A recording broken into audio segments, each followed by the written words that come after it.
We'll get this day going. Hey, John. Tighten the triggers. Good morning, Ron. Morning, Victor. We got some faces coming back, too. What's up, 10K? Gina, Walter, good to see you guys. Man, we got all the cool kids in here today. I love it. Gonna be fun. We're gonna do it. We are going to aggressively attack simplicity. How's that for a phrase? We're going to talk about two platforms. We're going to talk about very simple rules. We're going to talk about believing that you are new, and it's okay to be. Aggressive and simplicity together, right? I am going to aggressively avoid complications, Victor. I'm going to latch on to the path of least resistance for everybody. But before we do anything, let's check news. And you guys are rock stars for posting news coming up in the room. It is 9 a.m. and at 9 a.m. FOMC member Colin speaks, and nobody cares about Colin apparently. It's very low impact. At 10 a.m. Fed Chair Powell speaks, and everybody, he's like E.F. Hutton, man. Everybody's like, oh, he's going to talk. This could really move the market. So at 10 a.m., ladies and gentlemen, it's okay to not trade. It's okay to say, wow, whatever he says may be something that makes the market spike, bump, jump, too fast to read, anything, right?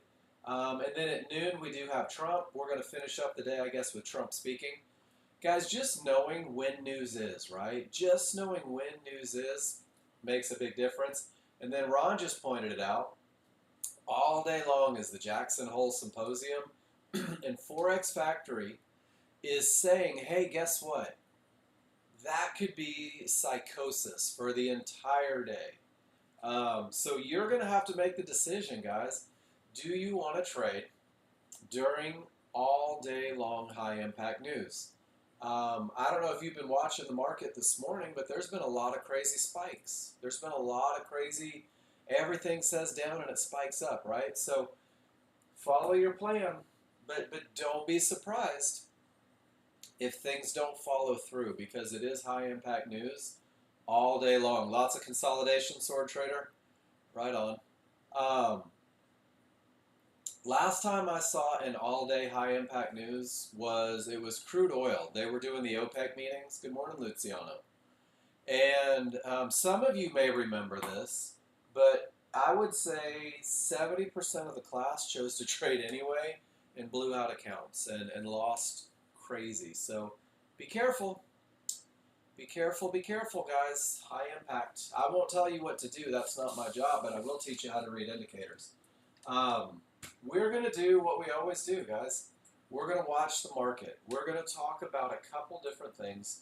And my job is not to tell you when to enter. My job is to help you read your indicators, guys. Everything that we do in this room, everything that we talk about can be rooted back to momentum, path, and entry. Momentum, path, and entry. Do I have momentum? Is there anything in my way? Let me go find an entry. Whether you are on NinjaTrader or whether you're on TradingView, guys, you're going to hear me talk about these things all day long. You will be in control of the entry.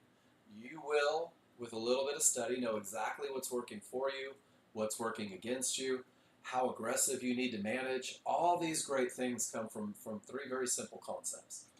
And I wanted to start the room with this one. We haven't talked about this in a while. The goal of day trading is to get paid. I can't stress that enough. And everybody has a different pain tolerance. Everybody has I'm going to hold for big moves. I'm only going to take 5 ticks. I'm only going to take 8 ticks, right? Some of you even change your name to 8 ticks. Guys, the goal is to get paid. And I want you to see how little you have to make to be in a 6-figure income. $400 a day. If you sit in my room for a week and you don't see the potential to make $400 a day, guys, I'm not doing my job. I am going to give you the path of resistance to have that potential. I'm going to show you the best of the best trades. And the cool thing is that $400 a day, if you use a trade copier, and we'll just do it on 5 accounts, right? That's $2 grand a day. Uh-oh. Uh-oh. One sec.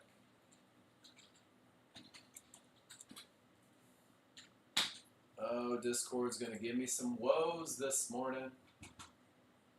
Discord's going to give me some woes. That's okay. Coming back to you guys. Coming back to you.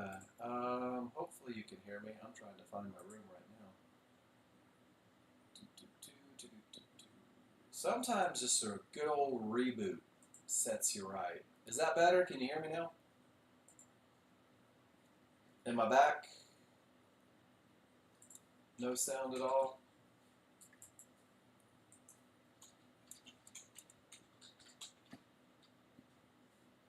Alright, let's see.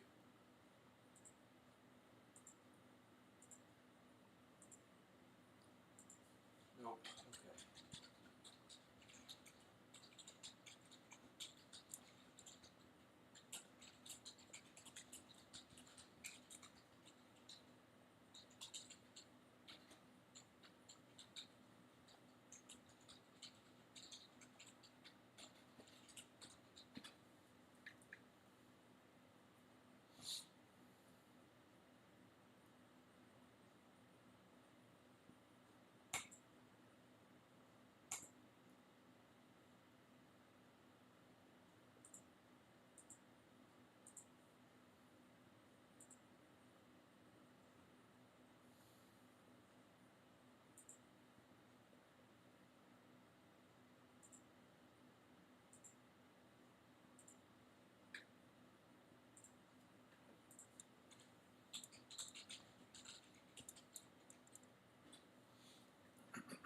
Sorry about that, YouTubers. Alright, guys. How we doing? Is there some audio now? I hope. Are we back? Are we good? There we go. Cool. You know, sometimes Discord likes to test my patience.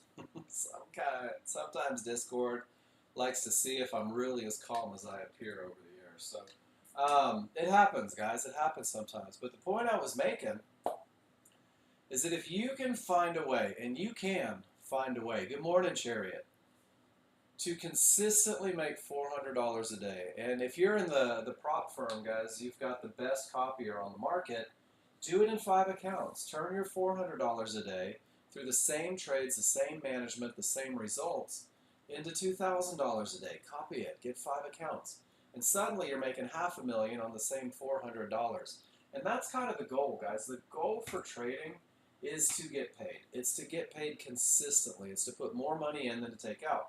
So if you're a brand new user with me, we're going to talk about how to get that done. We're going to talk about the easiest way to get that done. And I want you to remember that you don't have to make it all on one trade. The trading day is what, 8 hours? 8 hours. Find 4 or 5 good ones, guys. Lose 1 or 2 of them, make your money. It's the only profession where doing nothing tends to yield the highest results. True story. What we're going to do is we're going to learn some rules. We're going to learn rules on both platforms. How to read a large chart, how to read an entry chart. My job is to help you learn these rules, to help you identify some advantages, to give you the opportunity to be able to look at your chart and know that you have an edge, that you've got something working for you. Everybody in the room has the ability to simulate. Everybody in the room has the ability to post in the room, whether it is a picture, which I really hope you use, but you can also just type in the question, hey Mark, right?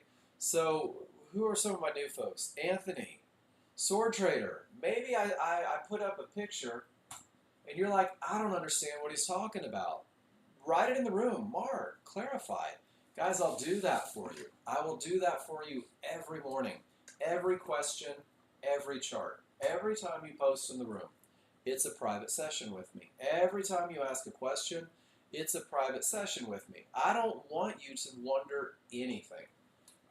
So the fastest route, I try to be the best sword trader, thank you. The fastest route to getting to where you want to be is taking advantage of the mentorship, taking advantage of the coaching that's available.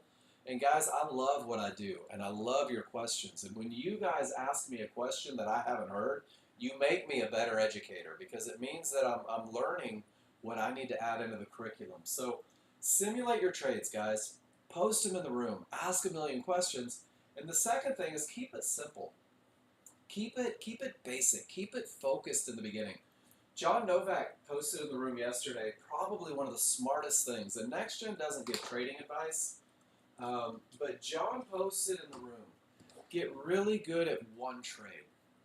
Get really good at one trade that produces consistent money before you add the second trade. And I personally think it's brilliant. I think it's amazing. And maybe John's onto something. So we're going to learn the high probability trade in NinjaTrader.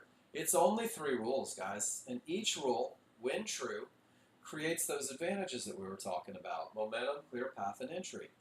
For NinjaTrader, and you'll notice Todd posted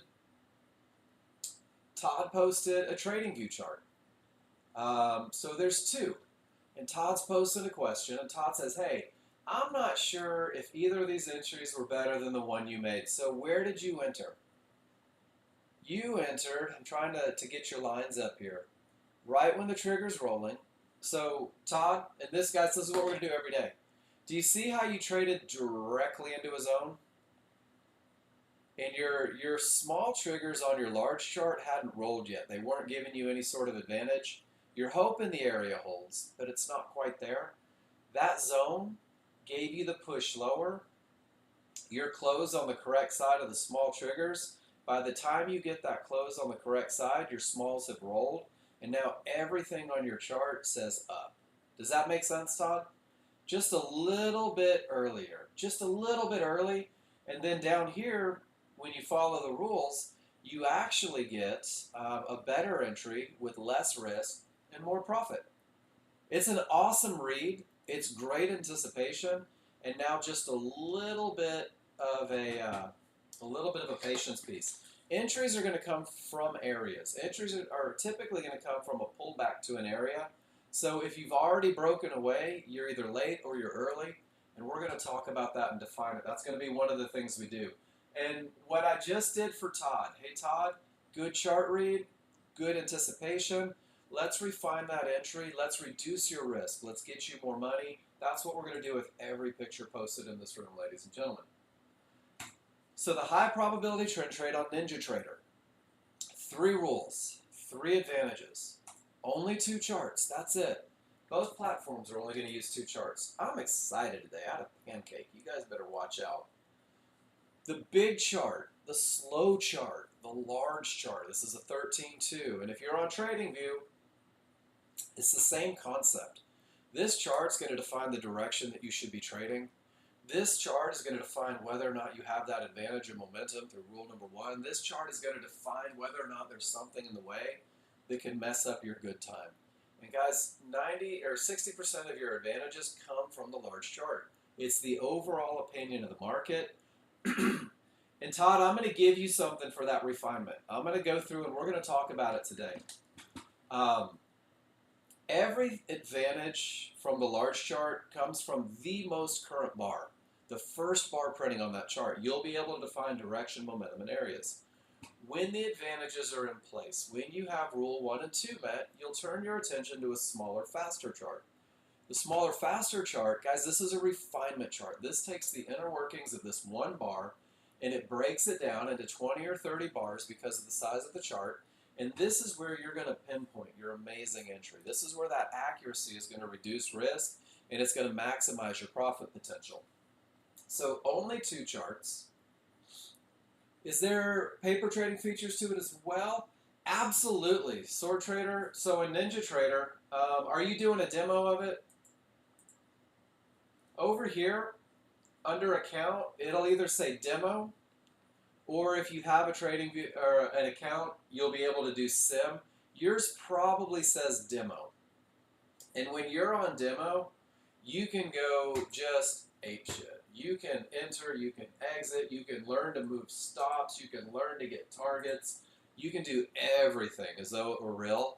So absolutely, practice, practice, practice, and do me a favor.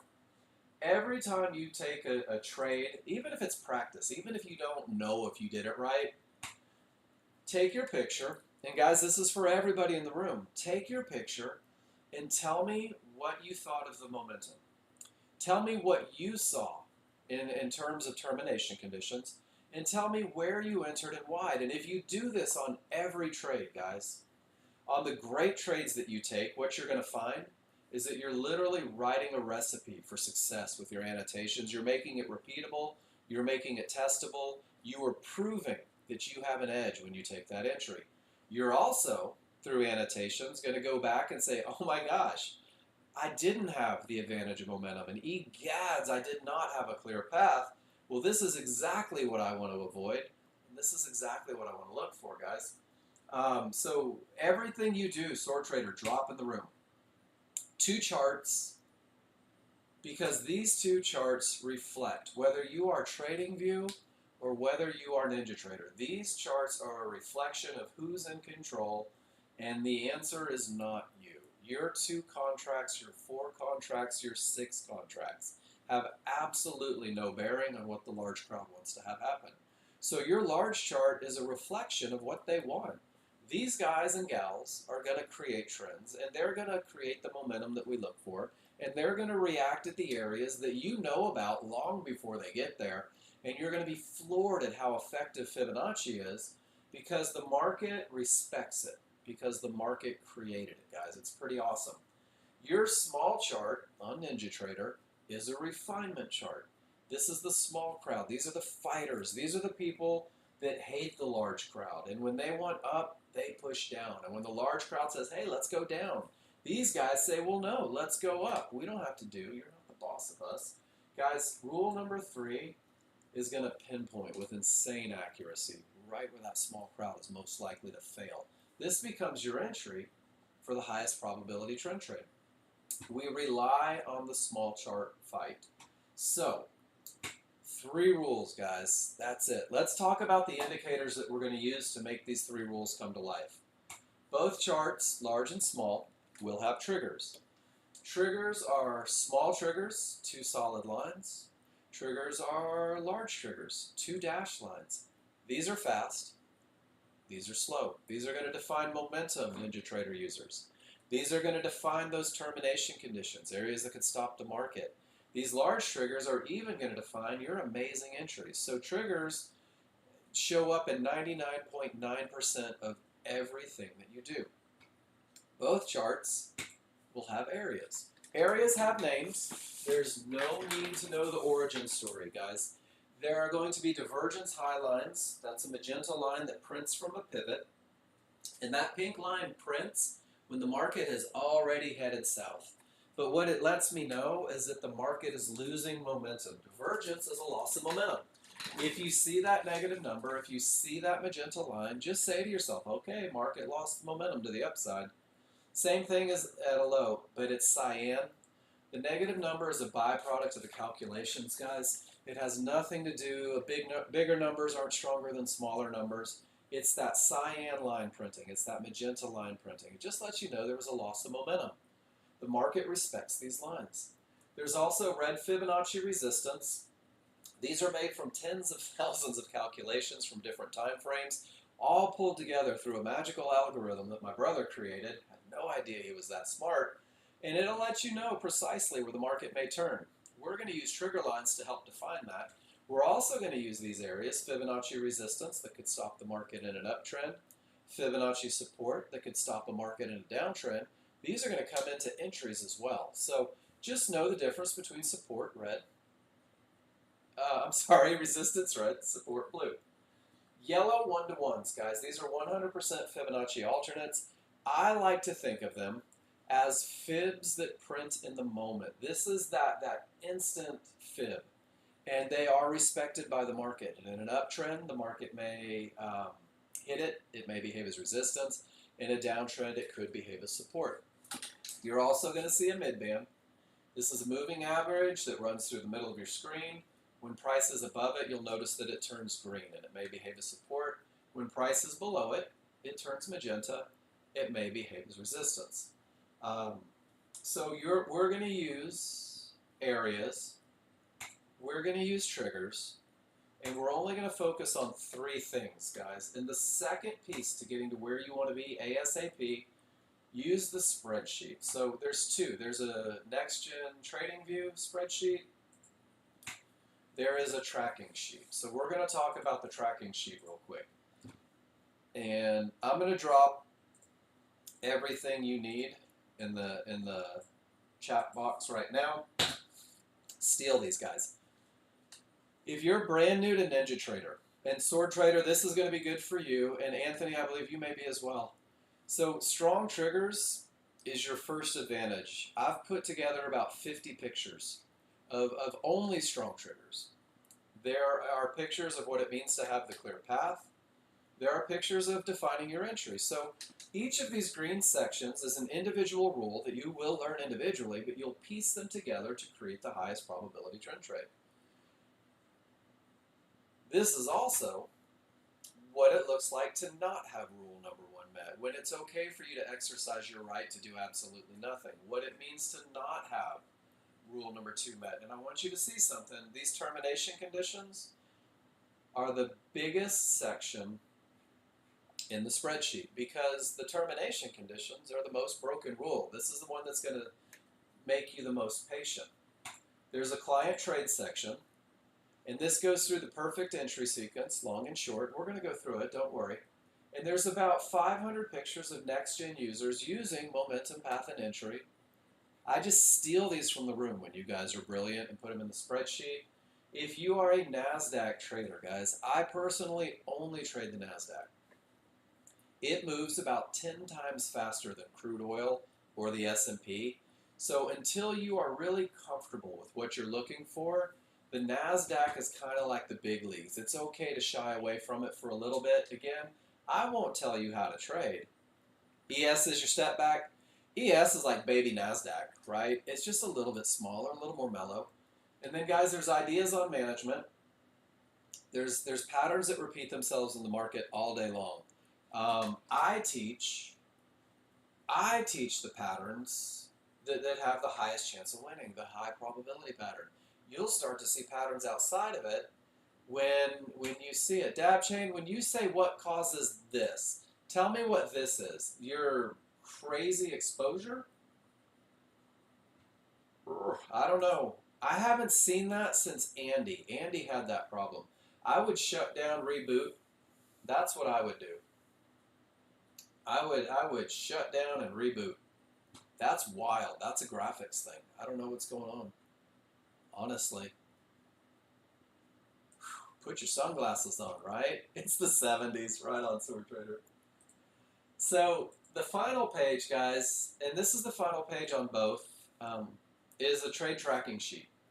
I encourage you guys to use this, I mean just fill this thing out. Every time you take a trade, you're going to take a picture. I hope, if you really want to get to where you're going, every time you take a trade, you're taking a picture. And you're saying, this is how I identified momentum.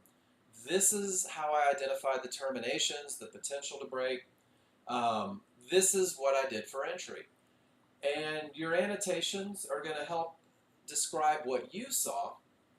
And then when you present it in the room, guys, I'm going to tell you what I saw. I'm going to give you feedback, honest feedback on everything that you do. And if your momentum was a little bit off, we'll talk about it. And if your path wasn't as clear, we'll talk about it. If your entry was early, right? We just saw it with Todd's. Just a little early on the entry, you're going to get that feedback. And you're going to start to see a couple things through the feedback. You're going to see the things that you're doing great. This is what you repeat. This goes into your plan. You're also going to see where you're having challenges. And I'm going to tell you right now, there is zero challenge that you could ever have that I haven't already had. There is no mistake you could make that I haven't made with the software. There is no entry too early, to exit too late, to fight too bold. I've done it all, and I've learned how to fix it. So when I talk about your charts, guys, what I'm doing is I'm saying, hey, I've been where you are. Here's how I fixed it. So you don't have to go through all the repetition to learn how to fix it yourself. So use that spreadsheet, guys. Pay attention to what you're doing well and what you're doing wrong. Focus on repeating the good stuff. Focus on avoiding the bad stuff. So let's go through and let's talk Nevada proving ground. That's good, Andy. Let's talk about these 3 rules. I want you to interrupt me if you have a question, guys. Rule number 1 says that the large chart must have strong trigger lines. So the indicator that we're looking at is described right in the rule. Must have strong trigger lines. The only way you can have strong trigger lines is if when the background is green, meaning the trend is up, both your small and large triggers are green. When the background is red, meaning the trend is down, both your small and large triggers are red. Now, if you're colorblind, it turns green when the small triggers break above the large triggers. It turns red when the small triggers break below. So strong triggers in an uptrend means that your small triggers are up, they're above the large triggers, and there's a space created between the two. In a downtrend, smalls are below the large triggers, space created between the two. When you have strong triggers on your large chart, Nexgen, Dynamic, Rinko, NinjaTrader users, the odds are favorable for the market to continue in the direction of the trend. And you're going to hear odds favorable momentum all day long. When the small triggers return to the large triggers, your advantage of momentum is no longer in play. When the small triggers return to the large triggers, this is weakness. Anything can happen up or down. I encourage new users, let it be very black and white. Let it be very black and white in the beginning. I either have momentum or I do not. It's either strong triggers or it's weak triggers. And just so you guys don't feel despondent, as you grow with the software, those very black and white basic opportunities create more advantages through your chart reading. So don't worry. I'm giving you the best of the best right now, the easiest way to find consistency with the software. So strong triggers, weak triggers. Rule number 1 met. Go look for rule number 2. Rule number 1 not met. It's okay to wait for it to be met, guys. Is everybody good with that? This is typically one of the easiest lessons. Large triggers are up, small triggers are up, but my background is red. Guys, I do not have the advantage of momentum. Does that make sense to all my new users? I wish it would go up. I want it to go up, but I don't have any momentum to push it up. It's okay to sit on my hands. Let's see if we can find another market. Uh-oh, that's my untitled workspace, guys. Sorry. Let me close that, and let's go to crude oil and see what crude oil's doing. Large triggers are up, but the small triggers are down. The colors don't match. I don't have the advantage of momentum. Does that make sense, everybody? Momentum is small triggers below the large triggers, space between the two. Do we see an up momentum? Small triggers above the large triggers, space between the two. I promise you, it can be that easy. It can be that simple. It can be that basic. But momentum is only one indicator, guys. Momentum is only one advantage. That's the first advantage for a reason, because it's hard to stop a market with momentum. But termination conditions can.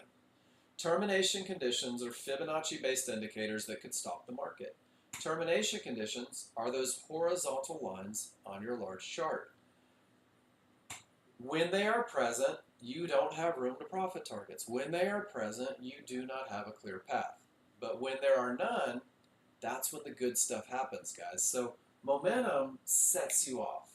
Termination conditions are going to make you patient. And the recipe for termination conditions revolves around the idea that decisions are made at key areas, that the people in control of the market know about these exact same areas that you see on your chart. So to define a termination condition, guys, and I think it's important to learn the language, price reaches the area. Your dynamic Rinko bars are pushing up, and they reach Fibonacci resistance. They're pushing down, and they reach Fibonacci support. If you're new in my room, there's a lot of lingo. I know that. Don't worry, you'll be all right. If the price bars reach resistance, you are going to count trigger lines. This is such an important part. The trigger lines tell you everything that you need to know. And if all 4 of your trigger lines, both small and both large, remain below resistance, resistance may stop the market. Resistance may create an untradeable bounce. Resistance may even create a full reversal. You never know what's going to happen. So rule number 2 says, if price reaches an area and none of the triggers break, sit on your hands and do nothing. Wait for the reaction. This is the most broken rule among new users. because it means that you have to do nothing. Price reaches Fibonacci support. 4 trigger lines remain above, absolutely no trades into that area. That area may stop the market, may create an untradeable bounce. That area, look at that, could stop an uptrend that's been going on for the last 6 hours. Fibonacci support could stop a downtrend. When we get to entry, sword trader, you're going to get the exact answer that you need. So we use 2 large triggers on the small chart for entry. But we're not even looking for entries until we can define termination conditions, right? We got to make sure that we have room to get somewhere. So guys, will you give me a why in the room? If price reaches an area and none of your triggers get through that area, just sit on your hands. That's what the plan says. Relax. Wait for the reaction. They're either going to go down, they're going to go up, they might break. Triggers tell everything. So, when price reaches these yellow 1-to-1s, all you have to do is say how many triggers are above those 1-to-1s, guys, and the answer is absolutely 0, which means I want you to assume. I want you to say, this area is never going to break. I'm not going to take a trade. And it's going to keep you out of a lot of losers, because look what happens when it hits those yellow 1-to-1s previously and all the triggers remain below. Sure enough, down it goes. Now, areas break. If they didn't, we'd be caught in a range for our entire lives. You're going to see the potential come when 2 of your trigger lines, the small triggers, absolutely smash through that area. And they should have momentum, those strong triggers. Guys, this lets me know that those yellow 1-to-1s do in fact have the potential to break. It's not a clear path. It's only potential. And with only 2 triggers through, it's kind of sketchy potential. That's not my best look. I'm probably going to avoid that one because my life revolves around advantages. Now, when 3 of your trigger lines get above the area in question, now that potential is more likely. Now you have a better chance at success. But when 4 trigger lines break above the area of resistance, the area of resistance is now broken, and it's actually going to behave as support, and your path is going to be clear until you hit the next line. And sometimes the lines are going to be stacked, and you're going to have to be patient. But this is always your best look. And what you're going to find, and I'm going to go back to that same picture, the easiest trades that you ever take with this software, the most relaxing, highest probability trades that you will ever take, are when you are trading beyond trouble, with momentum, and nothing in the way. That tail, that's going to be your small chart pullback to take a trend trade off to the promised land. And when the market goes down and the momentum is strong and you haven't reached support, that tail is your pullback with momentum and clear path. That's going to be the easiest trade you ever take. This is your high probability trend trade. This is the trade that is teaching you to recognize momentum. This is the trade that's teaching you to understand terminations. And this is the trade that's going to open the door for every other trade that you're going to learn. So, first it's momentum. Pushing that market, hard to stop. Then it's a clear path. Making sure that there's nothing in the way. Guys, there it is again. There's the large crowd winning to the upside.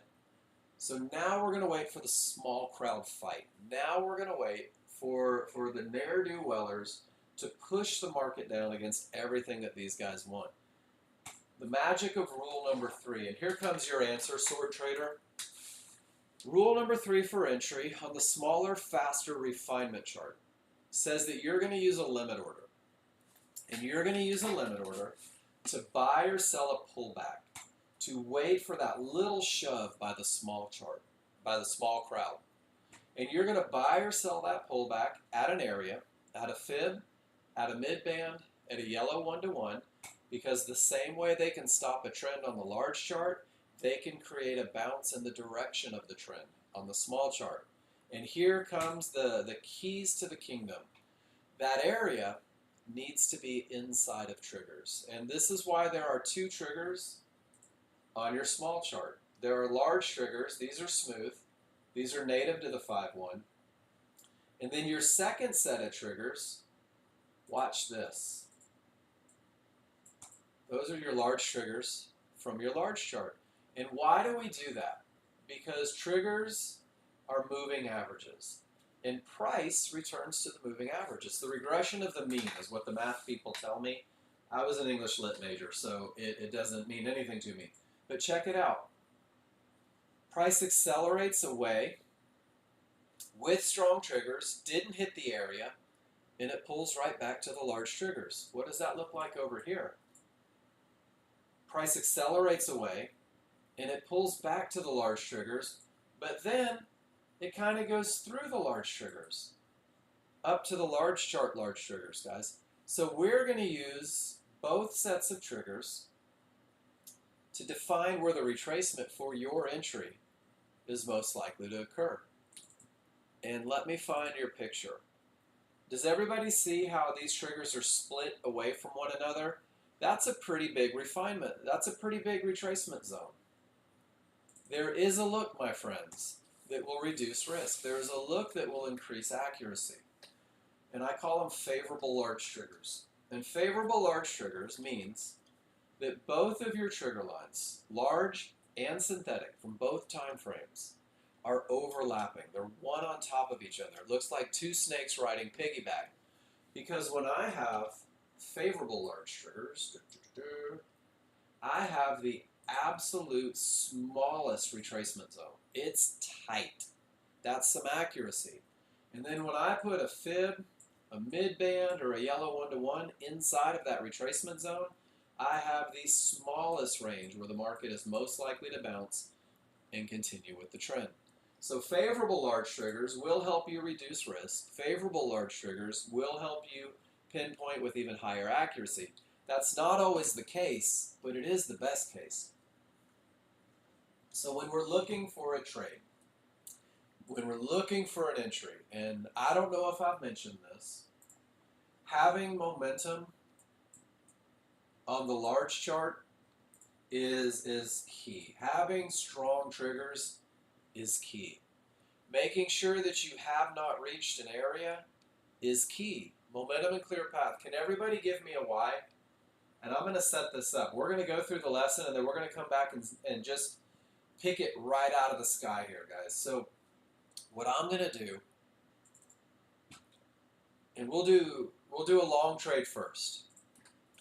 With everything up, with the trend up, with the momentum up, with the path clear, and it's very counterintuitive. So depending on what you're accustomed to in life, we're not jumping in hoping that the market goes up. Not as brand new users. We're not jumping in fearful that the market won't give us any money.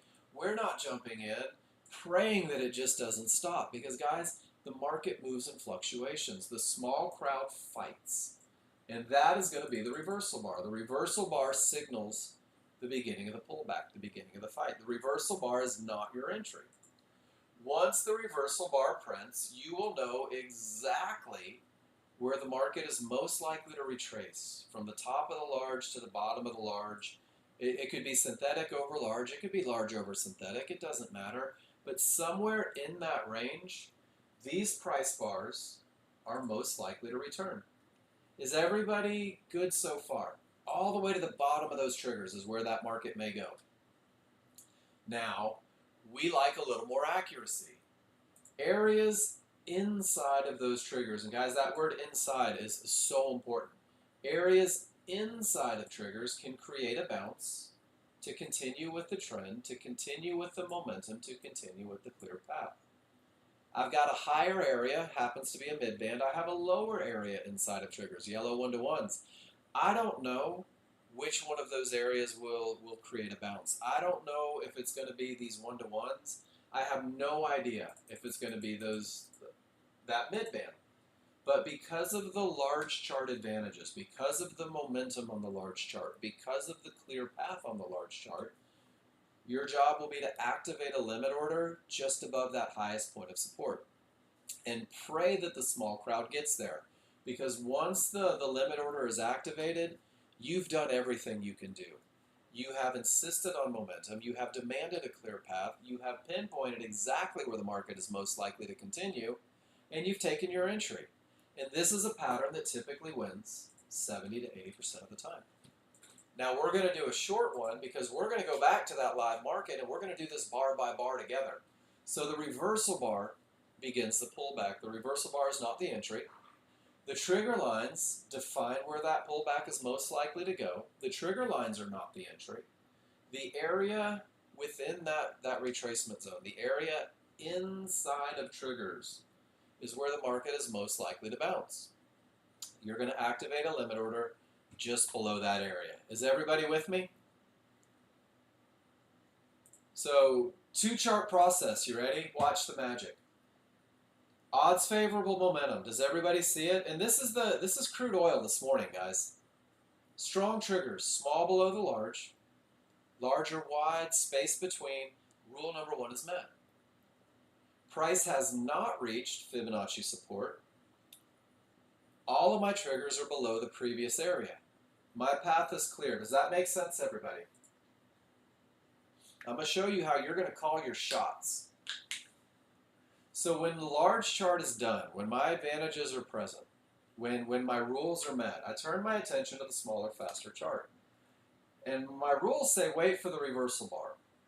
But before I get a reversal bar, I already know where the retracement may go. Somewhere at the large and the synthetics. Does that make sense? No reversal bar, but I'm already looking for my retracement zone. I'm anticipating. I'm leading the receiver. And the market goes down. And as the market goes down, so do my triggers. So I'll just keep adjusting my box, whether it's mental or whatever. And notice that the market's trading at 63.37 over here, which means that this kept going down. My triggers kept going down. And now I have an area inside of my triggers. Now I have a rules-based entry if the market gives me a reversal bar. And the market goes down, and the market goes down, and the market goes down, and there is that magical reversal bar. So when the reversal bar prints from the bottom of the triggers to the top of the triggers is where the market is most likely to retrace. Is everybody with me? All we've done is we said somewhere from 63.46 to 63.60, that's where the market may pull back, might, could, doesn't have to. And then somewhere from the highest point of resistance to the lowest point of resistance is where the market is most likely to bounce, to continue in the direction of the momentum, to continue in the direction of the clear path. Everybody with me? And the market comes up, and it does bounce right off of those yellow 1-to-1s.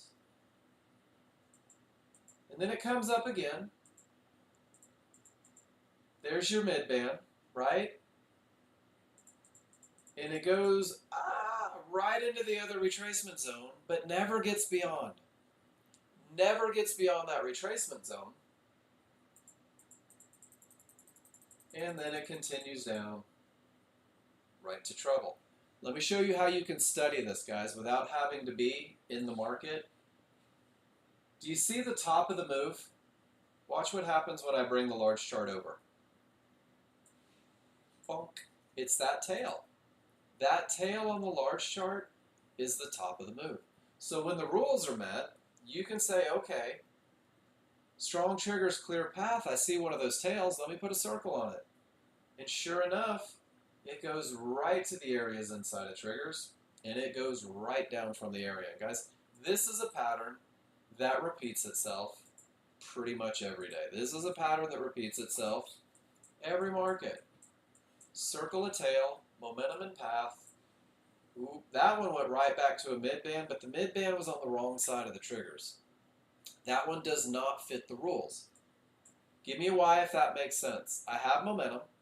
My path is clear. But when I look at my retracement zone, ladies and gentlemen, top of the triggers to the bottom of the triggers, there's no areas inside. It's okay to miss this one as a brand new user. It's okay to not take that trade. Because one of the concepts that you're going to get when you understand entry, pull back to an area inside of triggers, pull back to area inside of triggers, you're going to know exactly where your edge, where your advantage from rule number 3 is no longer in place, guys. And your initial stops will be placed 4 to 5 ticks beyond the triggers. I call it the wrong side of the triggers, because once price gets to the wrong side of the triggers, you don't know if, when, or where the market is going to continue with the big chart trend. Guys, 20 to 30% of the time, if you're following the rules for the high probability trend trade, 20 to 30% of the time, this stop is going to get hit. It's a cost of doing business. If any of you are 100% traders in this room, never take a loss, I want you to teach me. I will fly to you. Tell me what you're doing. I take losses every day. But because of a plan, because of a methodology, because I understand where my advantages are no longer present or where management needs to happen, I can make my winners bigger than my losers, and I can make my winners more consistent than my losers. That's an edge, and that's exactly what we're learning right now. So it's okay to not take this trade. And when you have a little bit of experience with the software, when you've spent a little bit of time with the software, you might say to yourself, my large chart is perfect. There is nothing wrong. My advantages are 100% in place. Even though this is on the wrong side, what I can do is I can wait for the small crowd to confirm that they failed. I can wait for a reversal bar. I can take that entry. I can put my stop behind it. And guys, your understanding of those advantages, your ability to look at your chart and to say, I do have 2 out of 3 advantages, I can find a way. I can take what's called a medium probability trade. And that's all we've done this morning, guys, is we've talked about momentum and how it can push a market. And we've talked about a clear path and how there's nothing in the way to stop a market, and how if you can define your entry and it follows a plan, you have the highest probability trend trade. Everything that you learn from this first trade, and I can't stress this enough, everything that you learn from this first trade is going to set you up to find more ways to creatively make money with this software. So if you look at your chart and you say, okay, I don't have the best momentum, but my path is clear and my entry is very well defined on a small chart, I'll take what's called a medium probability trade. And a medium probability trade means one of my indicators isn't giving me what I need. I may have to manage assertively. I may have to take profits quickly. I may have to get out of trouble. May have to get to break even sooner than I normally would. And then you'll also look at your chart and you'll say, well, I don't have momentum. And my path isn't clear. And who cares if I have an entry area? Why on earth would I take a low probability trade? My money is my money, and I don't want to just throw it away. When you know what's good, you know what's bad, guys, it helps you make decisions on whether or not you'll take the entry and just how aggressively you'll need to manage. So that's Ninja Trader, guys. Let's see. The Ninja Trader read, the smalls are down, the large are up. Give me a why if you understand that there is no momentum in this move, up or down. This is a market that's not giving me what I need in terms of rule number 1 because the colors don't match. And just if you are still thinking, well, I'm going to find a trade anyway, I don't need momentum for a trade. Price reached Fibonacci resistance. Not one trigger line is above it.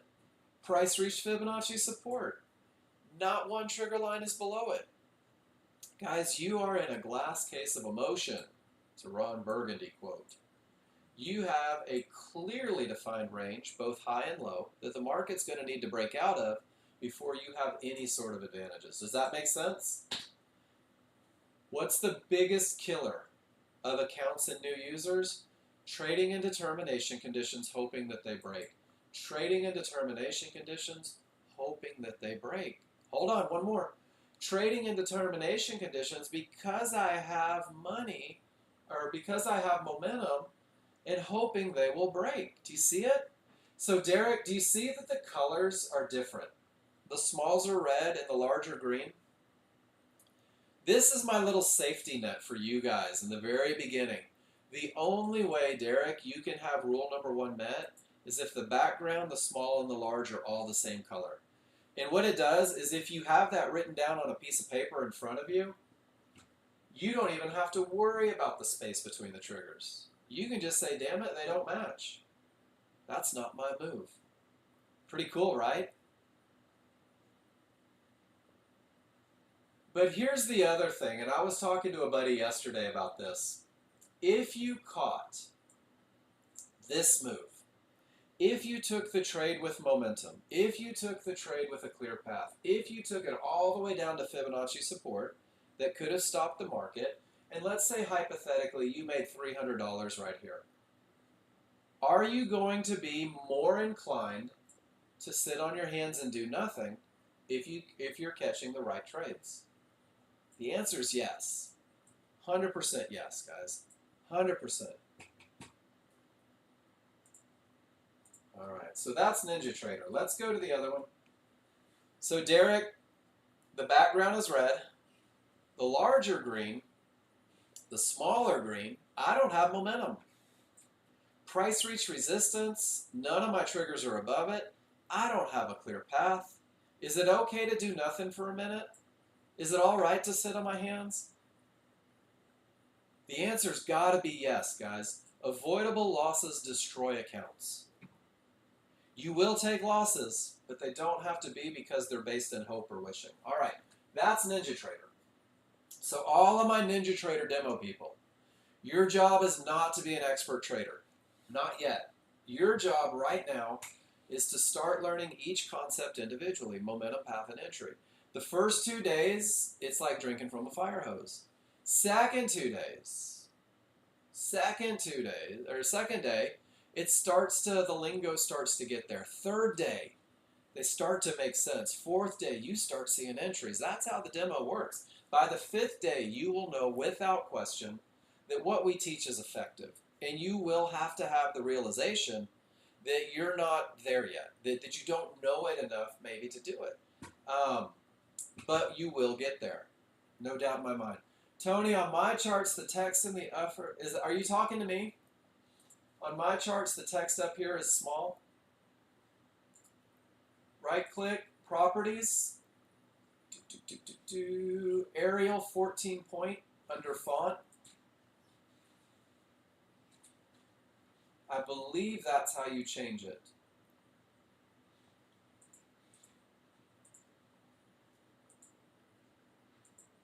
There we go. So when you do the drop down, Tony,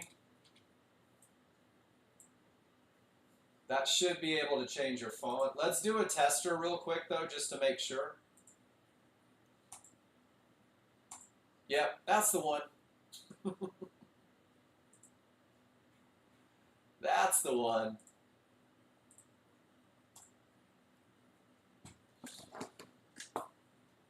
Cool. All right, guys. Let's go to TradingView. I appreciate that, Andy. Guys, TradingView looks a little different, right? TradingView has a different feel. TradingView uses minute bars. It uses a 15-minute bar for the large chart.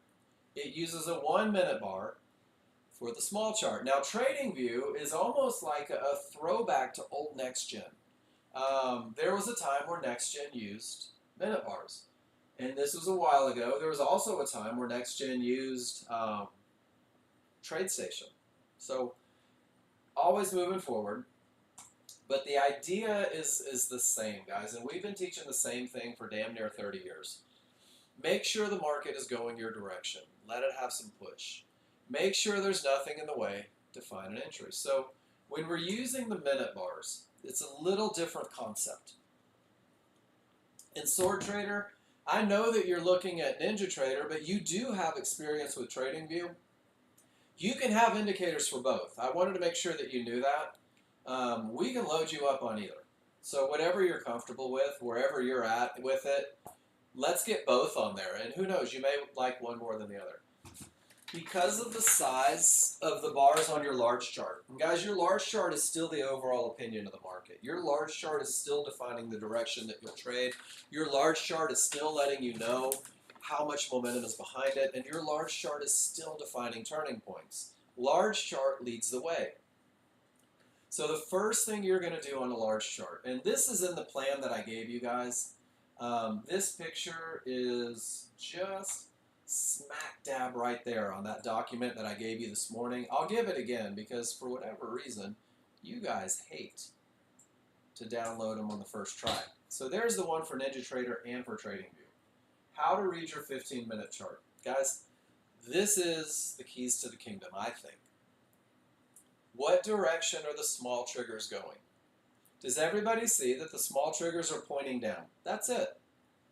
There's no room for discussion or opinion. The small triggers are going down, which means I'm only looking for short trades. I want to trade with the direction of the small triggers. Now, this is different than the Renko charts because the Renko charts incorporate the large triggers. We're just looking at the small triggers, guys. That's it. And if they're down, I want to go down with them. That is the easiest way to do it. Yeah, you can change anything you want, sword trader. You can go through the settings, change all the colors. You can make your background so it's just one color. You can do all of that. But the indicators are the same, no matter what color they are. Tony, as soon as it's ready. He was hoping to have some testing done by the end of the week, but programmers are programmers and problems are problems, and as soon as it's there, there's nobody more excited about it than John. I'm hoping next week, but I'm not sure. So after you determine which direction the triggers are going, your price, most current price, will be trading somewhere in relationship to those triggers, guys. So the second question that you ask yourself, where is the current price trading in relationship to those triggers? You'll see the current price highlighted. There's three options. The first option is that you are left of those triggers. That's the strong side of the triggers. This is when trades are the easiest. This is when bigger moves tend to happen. This is when life is freaking amazing, right? This is momentum trades, and this is big pushes, and this is 1 minute area is most likely to break. That's your best of the best. That would be considered strong triggers, right? Strong side. When price slows down and it moves inside of those triggers, that's your transition side. That's where it's going from strong potentially to weak. And in the transition side, I want you to be aware of 1 minute areas. I want you to know that they could create a bounce or they could break. And this is kind of your, I'll let my small chart tell me what I need to know. Now, when you get to the weak side of the triggers, when you're on the right side, not the left side of those small triggers, this is weak. And when it is weak, this is when 1 minute areas are most likely to create a bounce. This is when management gets a little more assertive. This is when having a clear path on the small chart creates the highest reward. Does that make sense, everybody? First it's down, and then it's either strong, transitioning, or weak. And the location of price versus these triggers will give you a big heads up on how you need to manage that trade. And then finally, is there anything in the way? Is there a zone? Is there an outer band? Are there one-to-ones? Is there a divergence low? Is there a VWAP? Is there a mid-band? And guys, if there's nothing in the way, we're going to go look for a rules-based entry. We're going to go find an entry on a smaller, faster chart. Is everybody with me so far? That's your big chart read. This is all 15-minute, 100% TB. So here's a good example. Ready? Let's do this. This is the S&P.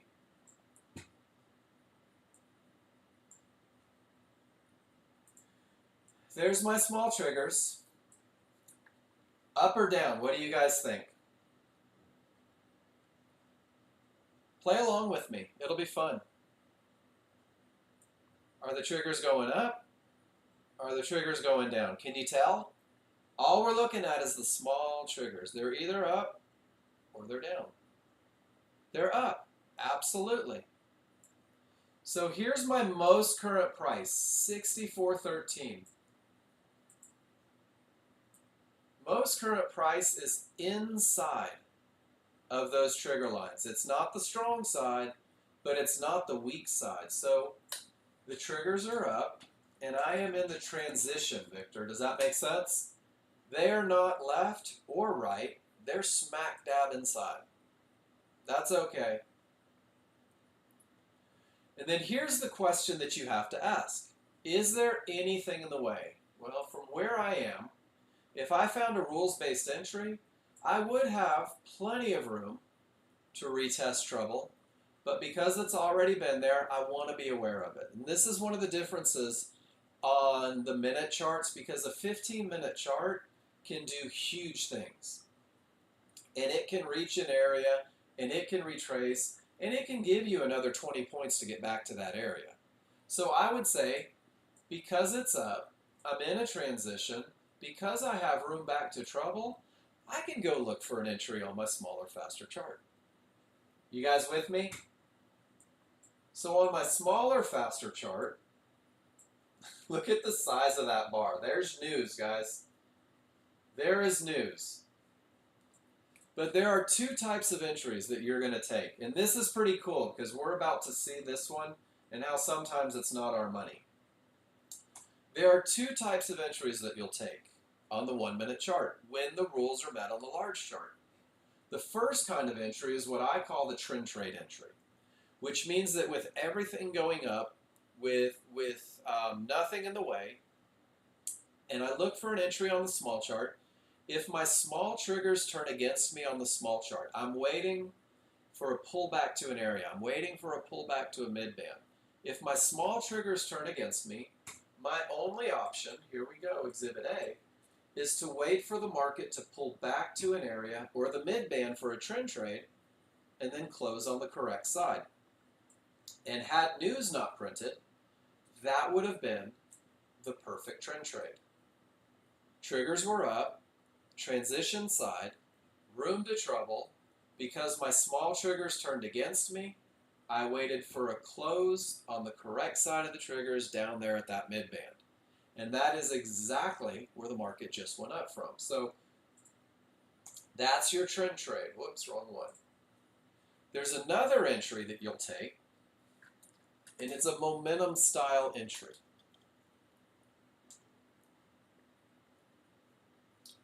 I don't tell you, dab chain, what you should or should not do. If you just bought the area against the small triggers, it creates a challenge. Some of you are okay with that. But remember that I teach this room, dab chain, as the highest chance of success, the highest probability of a win. And guys, if you fight the small triggers, you are less likely to win. It does break the rules. Well, no trading with news definitely breaks the rules. And guys, if you are in the Nexgen Pro Trader funding, that will terminate your account. That will violate the rules and fail the evaluation. And it says it right in the instructions. And there's even links to forexfactory.com. So yeah, that would be, with Nexgen Pro Trading, a violation. Well, maybe not. I don't know. We'll see. I'm not watching right now, so maybe you pulled one off, dab chain.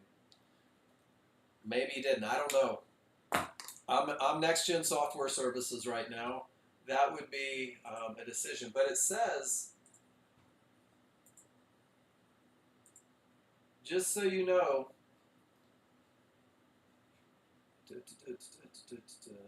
evaluation rules. Where did they go? There we go.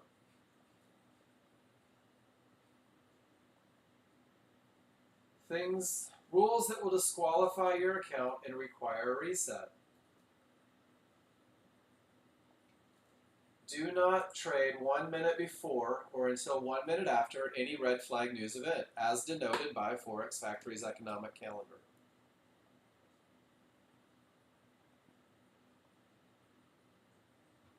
And it says that all day is a red flag. And BYU, doesn't that suck? Because the news is telling you, here's the funny thing about traders. The news is telling you right there, at any moment, the market could do some absolutely crazy stuff, right? And the news tells you at any moment the market could do some crazy stuff. At any moment, the market could go nuts. Look at the reaction at 10 a.m. when Powell spoke. Look at the reaction when Powell spoke. Holy shnikes. This potential is there all day long, right? But you guys hate to sit on the sidelines. You guys hate to not trade for a day. So there's going to be a lot of you that are going to say to yourself, you know what? I know it's red flag news all day long. I know it's red flag news all day long. And I know that red flag news absolutely kills my advantage because it can create unpredictability. But I can't sit still for a whole day. There's only 252 trading days in the year.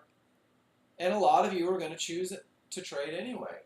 And if you saw the small chart and said, hey, look, it's all going down, look at the momentum, and didn't read the large chart, BYU, I'm going to have to get a second opinion on that. Let me do that right now.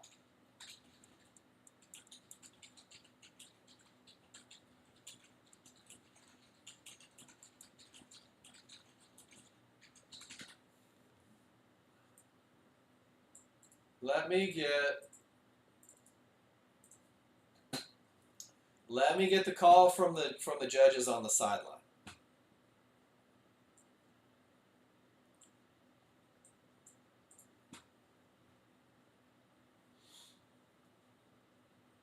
All right, let's go back to entries. Two types of entries. Pullbacks to areas. We are red flag all day, Victor. I'm getting an answer. I'm getting an answer. That's awesome.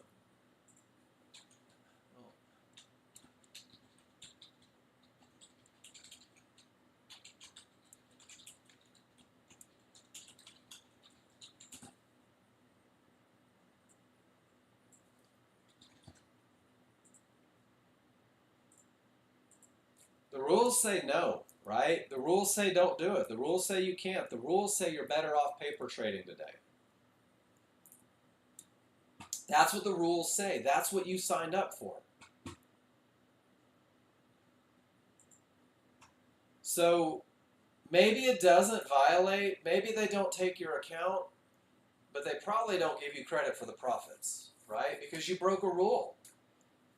You violated the agreement. Dab chain, the rules are very, very clear. Do not trade 1 minute before, 1 minute after high impact news, as displayed from forexfactory.com/calendar. Do you see where it says all day? 24 hours of red flag news. So it's irrefutable. So that 2,800 may not go to your account. They could, and I say they because I'm representing Nexgen Software Services right now in an education standpoint. You violated the rules, right? So it would be 100% within the rights of Nexgen Pro Trader Funding to disqualify the account because you violated a rule. Does that make sense, everybody? It's very black and white. And it even tells you where to find those rules, just in case, right? And hold on. When you go to where it says, Victor, when you go to where it talks about the forexfactory.com/calendar, it says all, day to all. So guys, we'll see what happens. I don't know. I'm trying to teach people.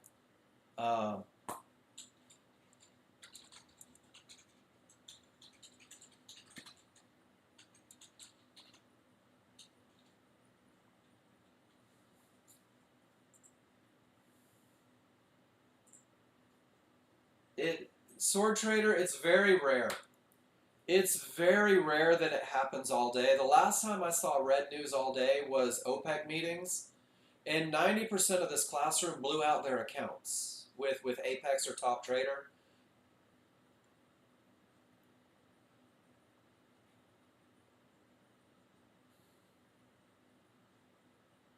All currencies, red flag. This is day 2. So, Victor, day, right? How many hours in a day? 24. 24 hours in a day. Red flag news for the entire day 2 of the symposium. Why are we arguing this? Morgan, what does red news mean?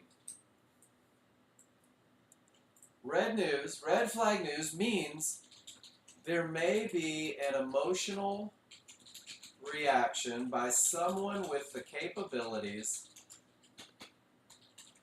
to spike the market against you, to create an untradeable scenario, and that is not a recipe for consistency. Does that make sense, everybody? Well, but Mark, it's all day. Guys, the hell did the market do when news hit? It was red flag. We knew about it. Look what it did.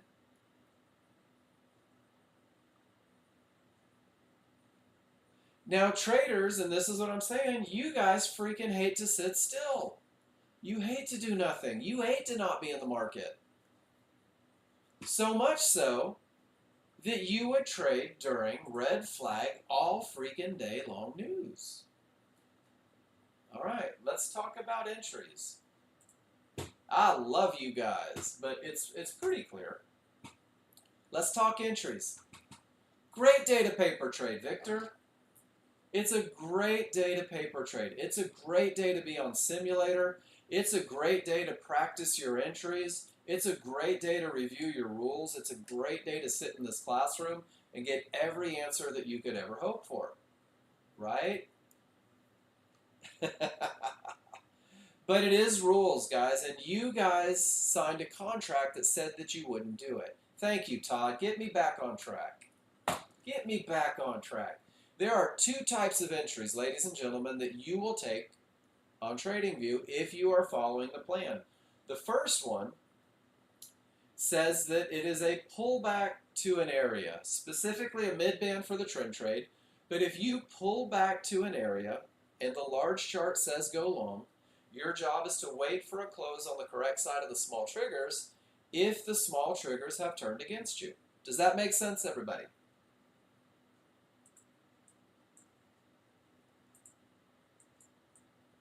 So if I were looking, and this was this morning, right? There it is, paper trading. If I was looking to go short with down triggers, if I was looking to go short from the strong side of down triggers, if I were looking to go short with nothing in the way on the large chart, the second these small triggers turn against me, I've got to pull back to an area and take a close on the correct side of them. And sure enough, that's where the market continues down.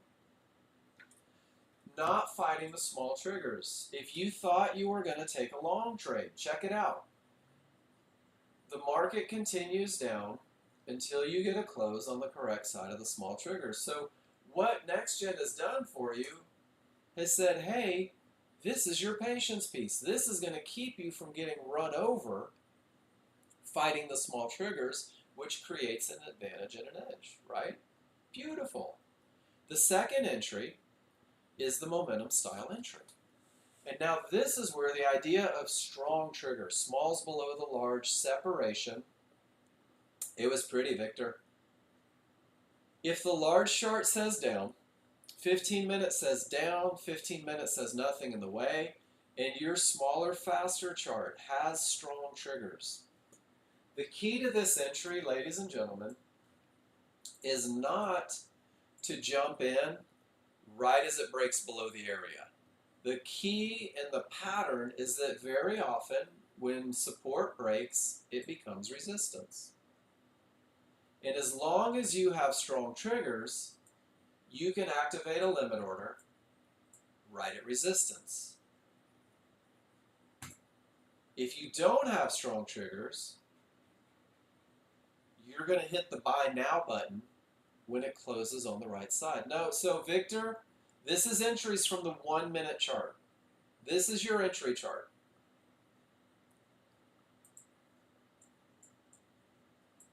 So if everything says up, and let's go back, that was 4 a.m. Let's see if there was a rules-based entry at 4 a.m. anywhere in there. I don't think you need them, to be honest with you, TB. I think you could go through, and Paul did this. And John Novak, so the programming, when Nexgen indicators were created for TradingView, what John Novak did is he copied the exact template. So without those large triggers, they're still up, right? And there's still room. Did you see how I did that to get them off of there? So go to settings and lose all your large trigger stuff. And just go with the small triggers. It's so much easier. Awesome. So guys, check it out.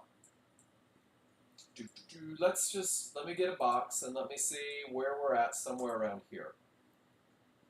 That's around 4:30 a.m. Everything says up. Transition side. If I were thinking I needed to be in a long trade, give me a Y in the room. The large chart says up. The large chart says transition. The large chart has room to get to trouble. Is everybody with me on that? Small triggers are up. Small triggers transition. Small triggers have room. What does that mean? That means that I may need to manage at these areas.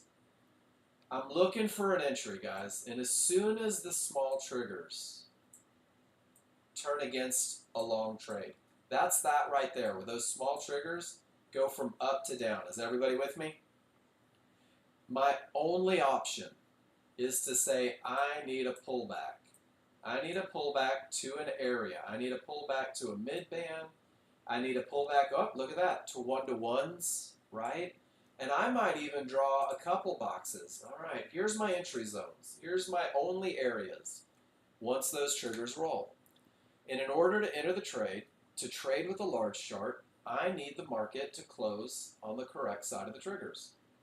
And that happens, ladies and gentlemen, let me go to an arrow.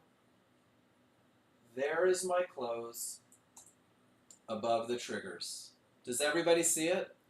Close above the triggers, at an area, trading with a large chart, and what does it do?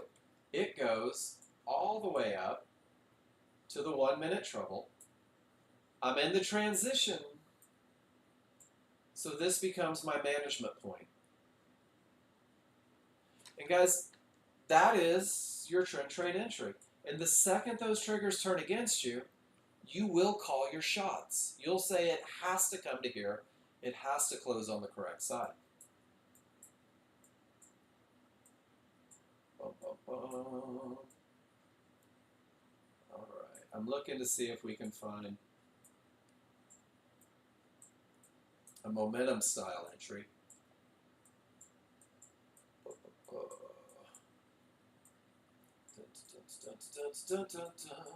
Look at all that sideways, right at the area, without any strength in the move. Do you guys see that? This entire range of nonsense was weak side of up triggers. Look what the market did. You don't have to be in that. Sit on your hands, do nothing. And then eventually it does break up.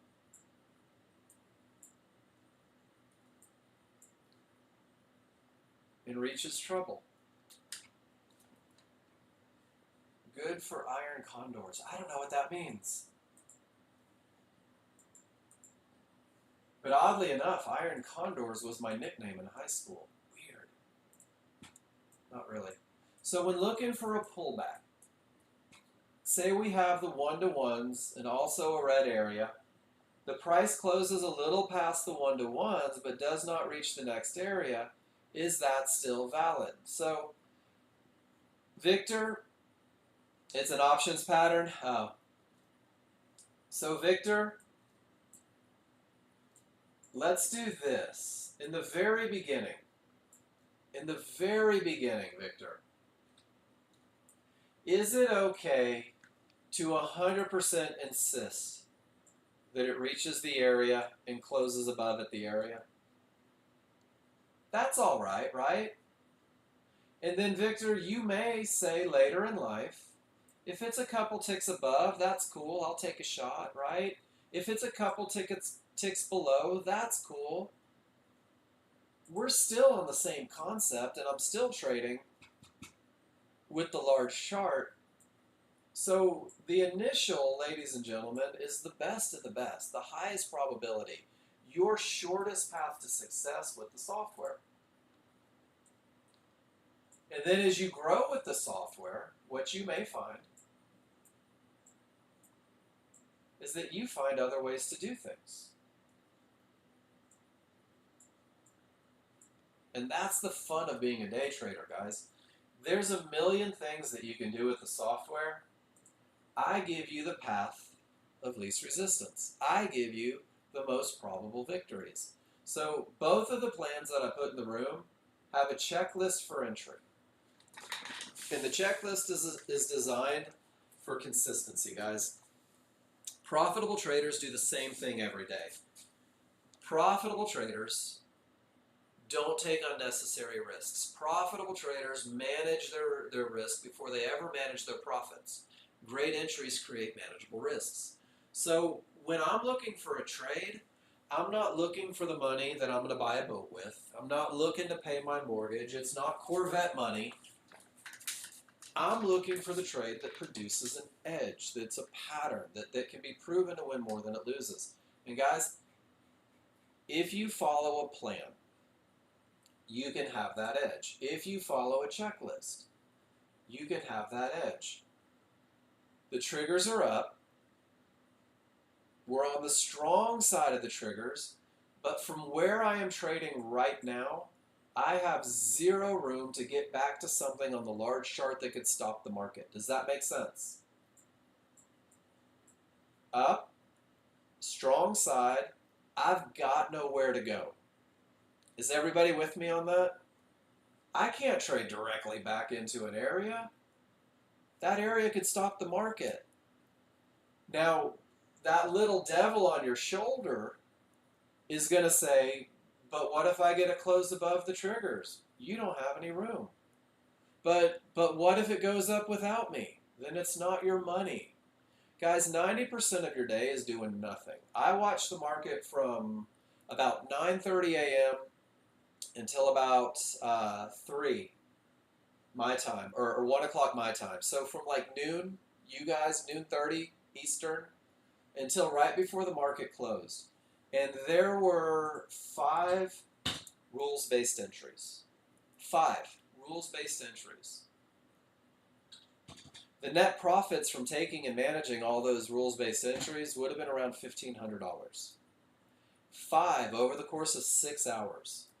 90% of your day is doing nothing, guys. But when you do nothing, you spend nothing. Being not in a position that is the wrong position is way better than just hoping, right?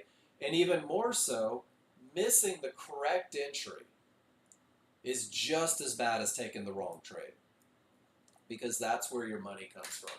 That's where your advantage lies. So, guys, that is 2 charts, 2 different ways, or 2 platforms, 2 different ways to read them. They are different. But when you have momentum,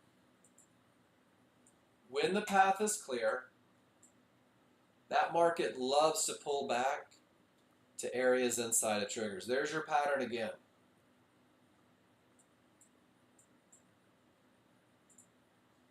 Pretty cool. So if you're brand new, there's a lot going on. If you're brand new, you're maybe a little confused. So keep it simple, guys. Learn how to identify momentum if you're a ninja trader. Learn how to recognize the direction of the triggers if you're in TradingView. Learn how to understand termination conditions if you're a ninja trader. Learn how to make sure you haven't hit a big line if you're in TradingView. And then once you do that, go define your entry. Rinse and repeat, guys. I'm going to take 5 minutes. When I come back, we're going to look at all the charts that are posted. We're going to answer every question that you could ever hope to have answered. But you have to ask, because I don't know what you're wondering. So I will see you guys in about 5 minutes. I'll leave you with the S&P. Talk amongst yourselves.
For you folks that want to trade All Day Jackson Symposium, Let me know if that's what you really want. It's up to you guys. You can trade today during the Jackson Hole Symposium, but be cautious. Any comments from the event can trigger sharp moves up or down. This carries the risk of hitting your drawdown or daily loss limit if you are caught in a spike. Trading is allowed, but responsibility is fully on you if a momentum move takes you out. So, guys, if you want to trade away. We good? Everybody all right with that? Can you hear me? There's your official from Nexgen Pro Trader Funding. Good luck, and may the odds ever be in your favor. Guys, I'm going to scroll up. We're going to start looking at some of the pictures that were posted. We're going to start doing a little bit of feedback. Look at the market move. If you have questions on the feedback that I give anybody, please feel free to ask. I do have to scroll, just so you know. I do have to scroll all the way to the top of the chat box and then come back down and then scroll back up and then come back down. If I miss a question, if I miss a comment, if I miss anything, guys, just let me know. I'll go back and I'll revisit it, I promise. Let's see where we are. Man, a lot of chatty Cathys in here today.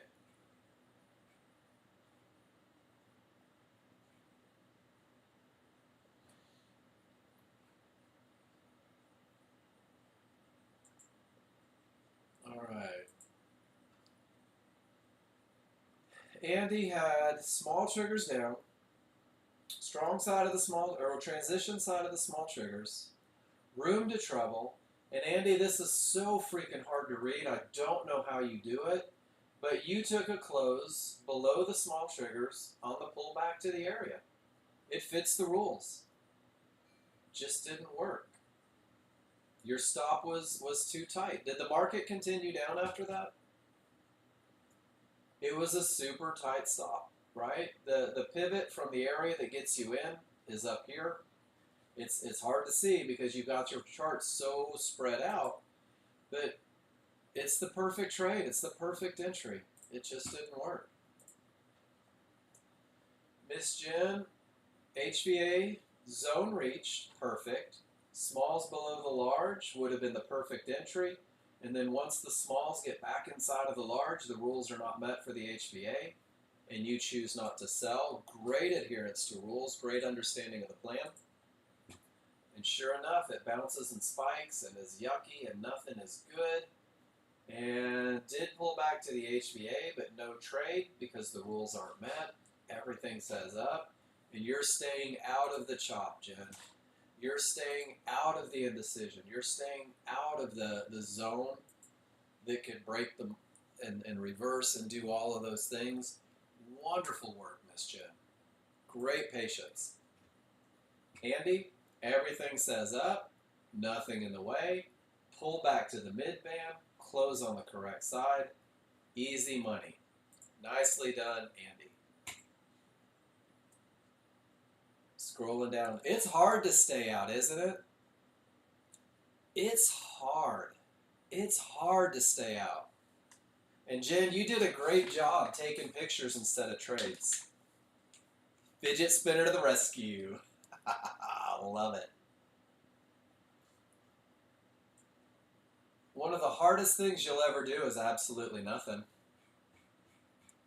One of the hardest things for traders to do is sit on their hands and just relax, to believe in your heart that the next trade is coming.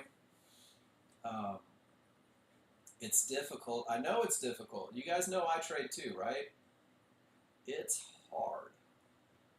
You guys will also notice that John Novak was posted in the room a lot. I'm not going to go through all of John's posts. John is testing a new approach for bigger moves. And one of the cool things, guys, is he is testing. He'll post in the room and share with you and let you know what he's working. Avoid the temptation to be John Novak, please. When he's testing something, he takes every trade, every move, everything.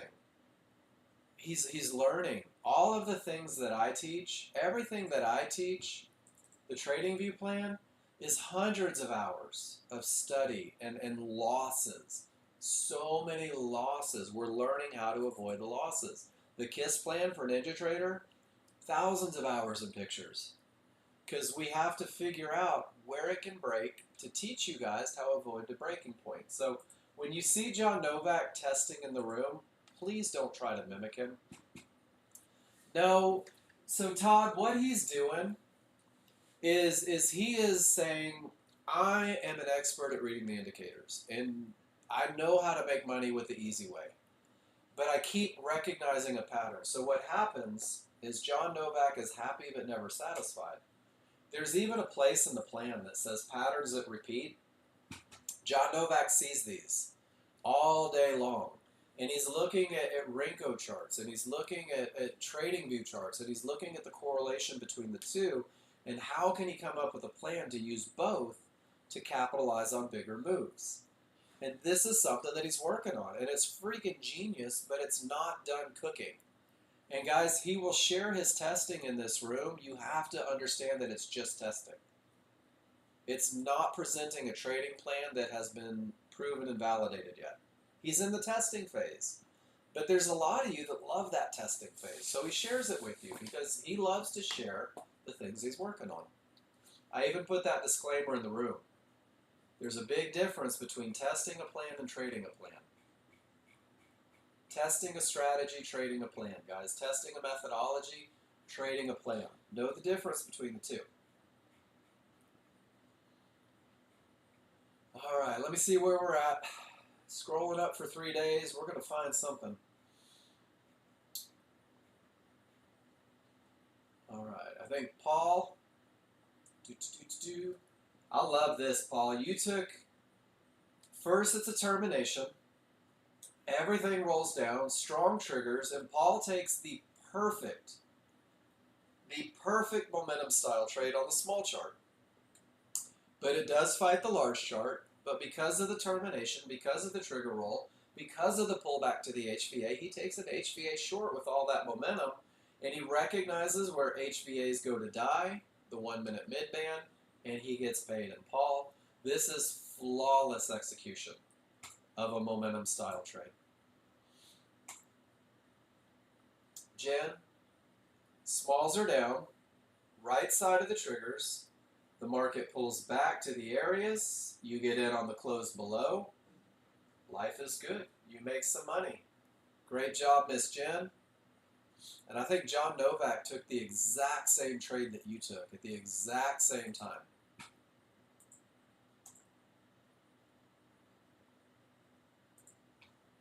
And then these are the same trades, so I want to show a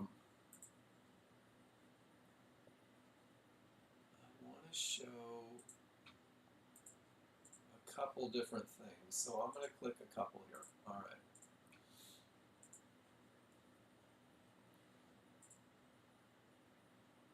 His entry was better, surprisingly. He's John Novak. So guys, check this out. Jen, this is beautiful. The triggers stay down, right? But you are on the weak side of the triggers. And you recognize that in your annotation. So what does weak side of the triggers mean? It means that it's best with nothing in the way. This is when the 1 minute chart has a better chance of stopping things. So Jen, you take the perfect entry, and it hits something that could stop the market. And guys, look at the spikes. For you guys that don't believe that trading the Jackson Symposium may have a negative effect, look at the spikes. Jen, you took the perfect trade. And even during chaos, it went exactly where it should have gone with weak triggers. Could have exited and turned a winner into a loser. That's okay, right? Spikes happen. It was too fast to manage. I took the exact same trade, Jen, with the exact same entry. I did get paid right at the trouble spot because it was the weak triggers. Guys, this is where Nexgen Pro Trader funding is superior. I have an account with Apex because I can't trade Nexgen Pro Trader funding because I work for Nexgen Pro Trader funding.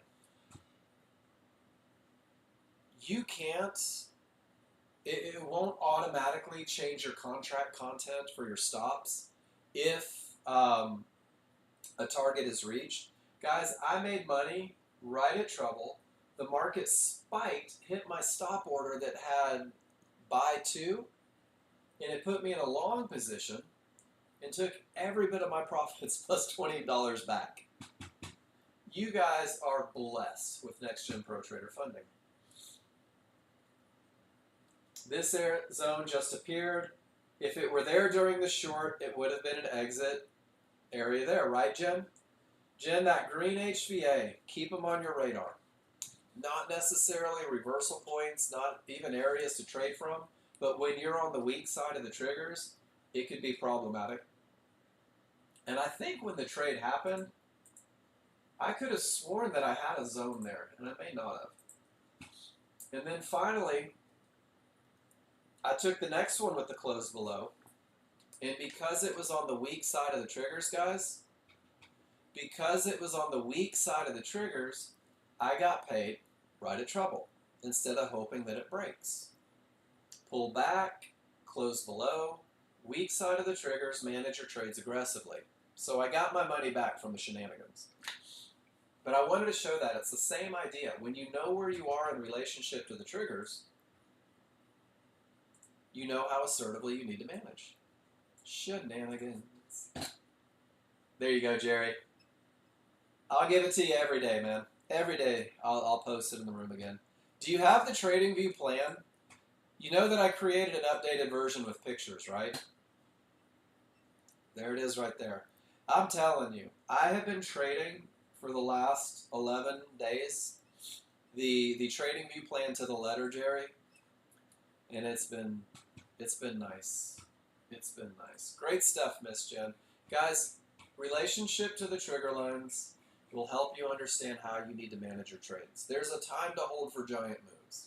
There's also a time to get paid and wait for the next trade. The relationship to the triggers will define that for you clearly.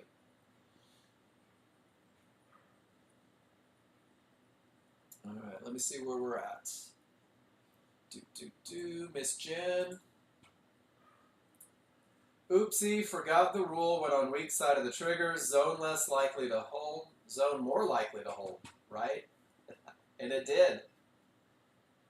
And it did. Weak side.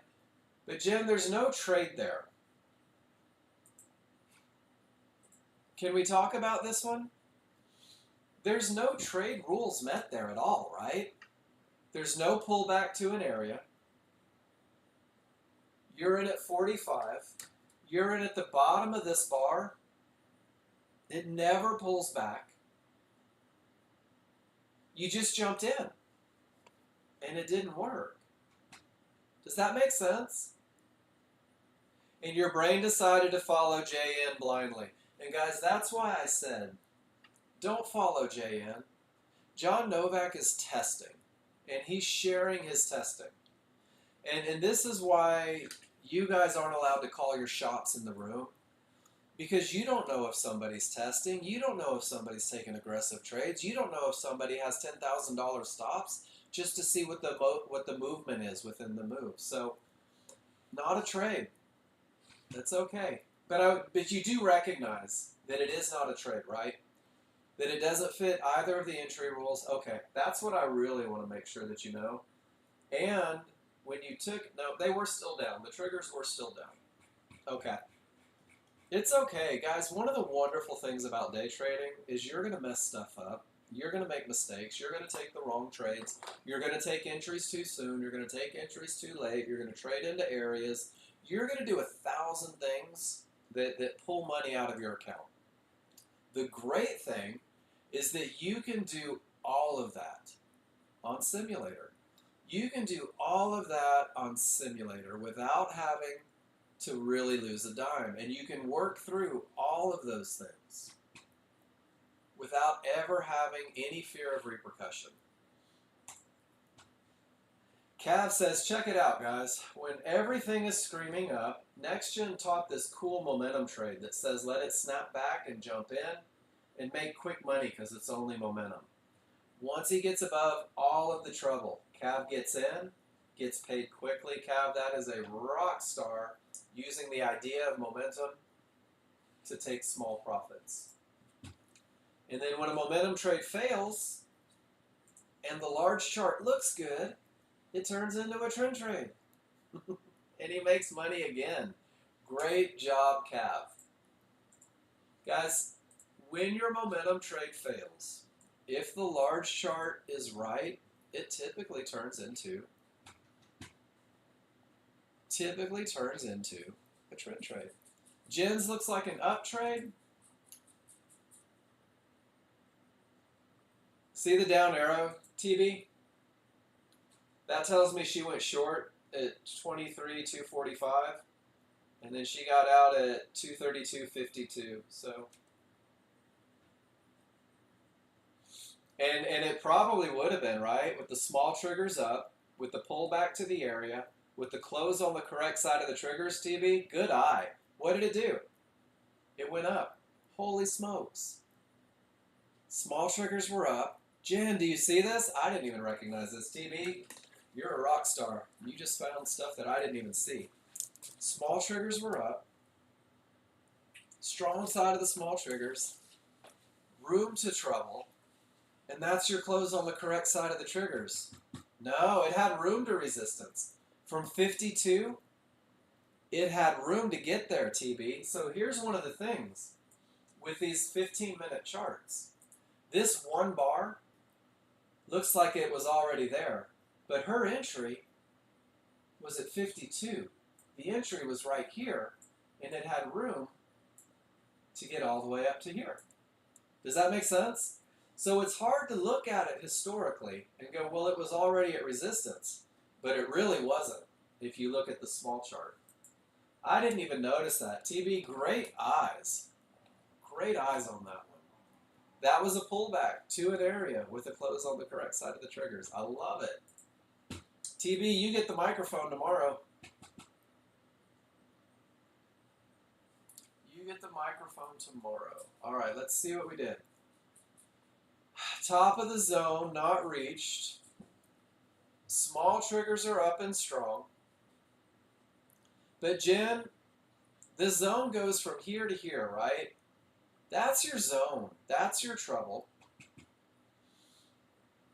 There's your pullback to one-to-ones, but you're right into trouble. Yeah.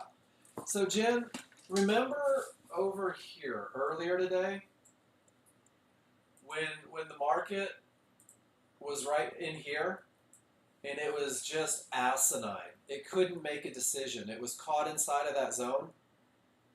Remember that you put an amazing picture in the room where you said, I'm not going to do anything. They're not above it or below it. Hold on. I'll find it. There's a lot of space between pictures here.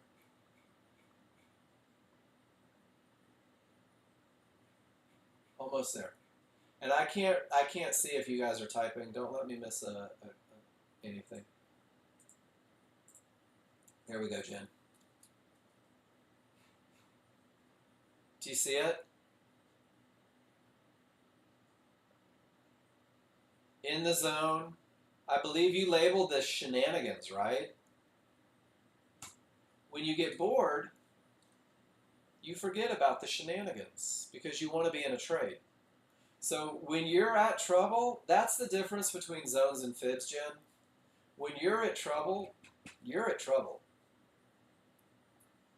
And it's just the likelihood of all that craziness that you took the picture of earlier, that potential's there again. And you were trading up, and you were trading with direction. You just didn't have anywhere to go. And I'm not sure. Did you buy this bar 69? So when this bar closed, you took the entry, and it gets right to the outer band, and it looks like you got paid, which is nice, and you didn't lose money, which is great. I'm not sure. Did you go long again? Or did it reverse you on the exit?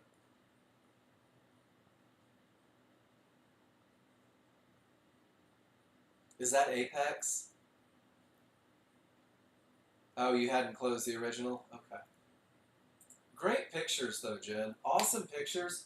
Guys, we forget the things that cause trouble when we really want to be in the market.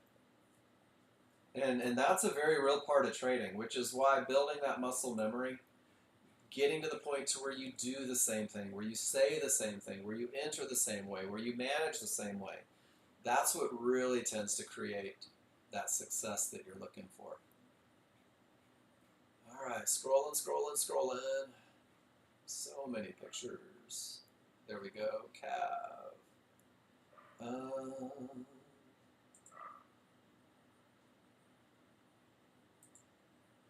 find a picture.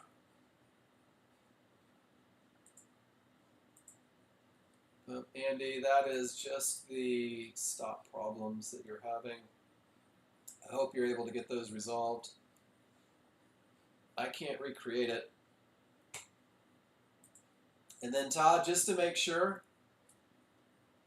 triggers go up, these triggers go down, pull back, better entry, right?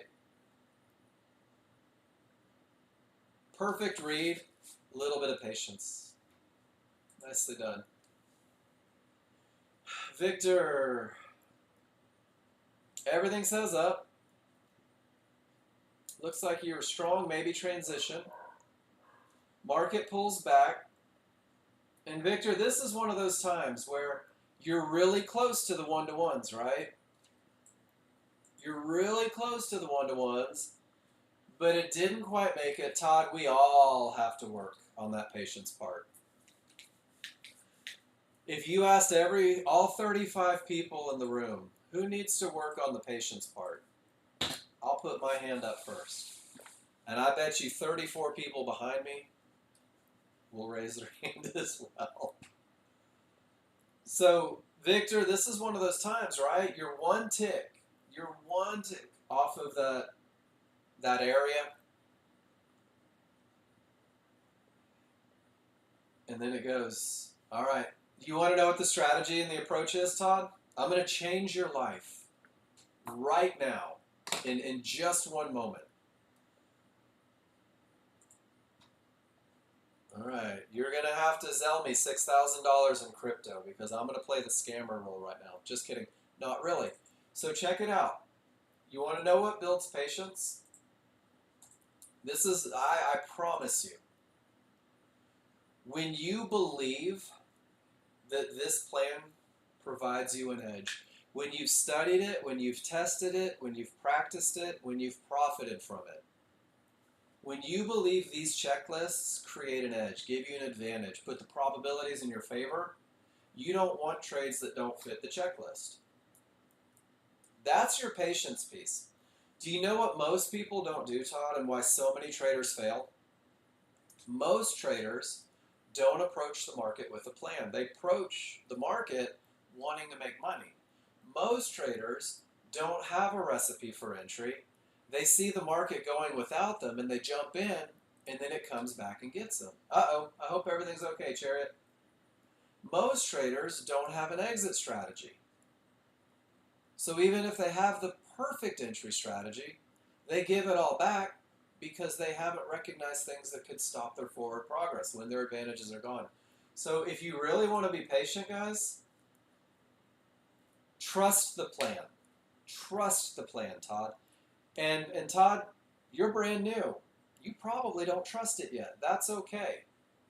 But there comes this point where you see the same thing work so often that you want to be a part of that. That you see the same rules produce results so many times that you can't wait to be a part of it. That's the whole reason I follow this plan religiously in my own personal trading, because John Novak and I spent 6 months writing this plan. 6 months testing patterns, 6 months testing entries, 6 months testing time frames, 6 months reading trigger lines. I've got 6 months invested into this plan, and I can't wait for my rules to be met. That's day trading. None of you went to college, medical school, and got to do an appendectomy on the second week, right? None of you went to college to be an engineer and were set loose to build buildings and bridges in your first semester. Guys, trading is a job that will change your life. It will change your life. Put the time into it, develop the trust. So there's your answer. There's my straight behind the pulpit, speaking to the choir answer. And it's the same answer that it's been for as long as I've been a part of Nexgen. And then Todd, full disclosure. Full disclosure. I tried to be a day trader without trusting the plan. I tried. Didn't work. Didn't work. It was when I finally followed rules that I found success. And when I break my rules, I seem to lose that success. It's almost guaranteed that I'm going to have a losing day if I don't follow my plan. All right, Andy, good above resistance, zone, higher divergence, small triggers are down. All right, so Andy, we are going to go back to basics, my friend. Are you ready? We're going to go back to the basics. Guys, when I teach this plan, what I'm really trying to do is I'm trying to get you guys to beat the ever-loving crap out of the evaluation that you're in with Nexgen Pro Trader funding. If these triggers are going down, the easiest trades you will ever take will be down. If you're on the strong side of the triggers, the easiest trades you ever take will be down. If there's room to treble, the easiest trades you'll ever take will be down. If you try to go long against the big picture, you're more likely to lose than win. And Andy, if you weren't such a rabid, super fast profit for whatever reason taker, this trade was an almost instant loser within 2 minutes. Does that make sense, everybody? You can take whatever trades you want. If you are not, and I'm going to say this to everybody in the room, if you are not finding the success that you're looking for yet, learn to follow a plan that you can prove wins more than it loses. You don't have to fight the market. You don't have to fight the triggers. You don't have to fight the direction. You don't have to trade directly into problems. There is a plan written and put in your lap every morning to optimize your chances of success. If you are in an evaluation and you are not passing that evaluation yet, I would encourage you to take a step back and try something. Andy, small triggers up, strong side of the small triggers. Major on limit order line. I don't have a ticket in with I do have a ticket with TV people. 10 hours to reply. We might play email tag for days. Hope they're better. And Apex jerks, not Ninja Trader, are fair but awesome. Like Jason, my goodness. You went long. I'm sure you had a reason. I don't know what it is, but I like the dissertation on the chart.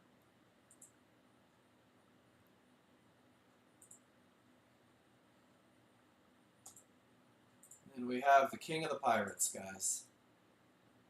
The king of the pirates. So I'm going to reverse engineer Ron's trade here. This is the counter trade. White bar, really shouldn't work trade, not for beginners. And Ron puts a disclaimer on his chart because Ron was a beginner once. And he says, I never saw this trade until I learned the high probability trend trade.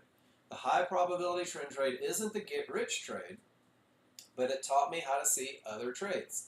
Just saying.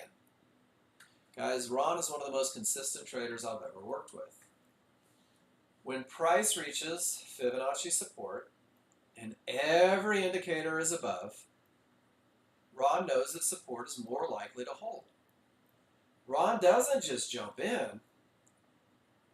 Ron gets in on the good side of those small triggers, on the one that says it's not pushing down strong, and he takes it right up to about a reversal bar's worth of movement on the large chart. It's a very quick counter trend, but it's a very decided reason. Rule number 2 says if all of your indicators are above support, support's likely to hold, right?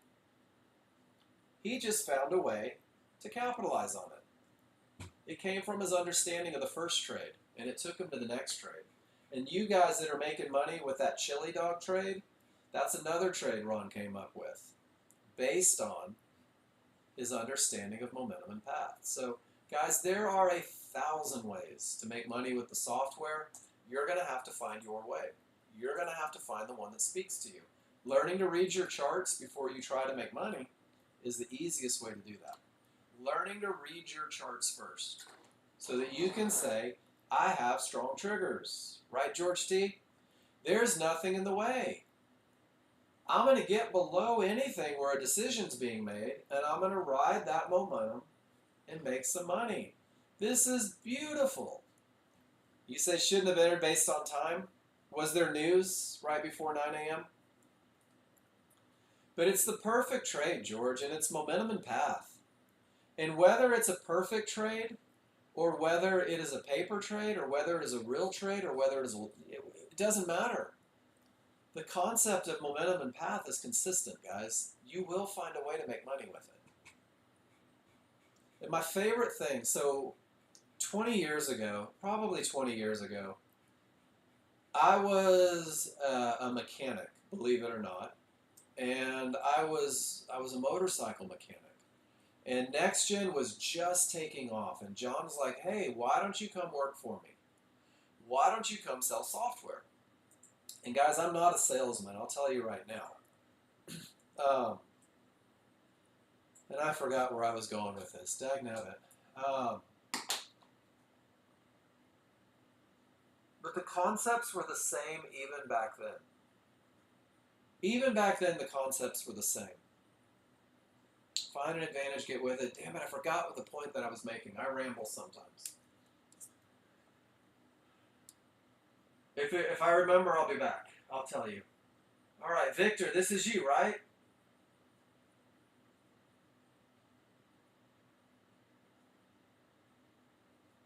This is Jen. So Jen, strong triggers, strong side of the triggers.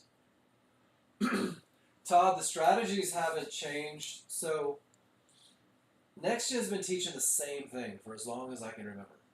For as long as I can remember, they've been teaching the same thing. It has been, if an area holds, look to go the other way. If the market is strong, do a trend trade. And it's amazing. For 28 years, Nexgen has been in business teaching people how to recognize patterns. So Jen, everything is up, and you're actually getting in, it looks like above the trouble, strong side of the triggers, the market pulls back to the zone, close on the correct side, make some money at trouble.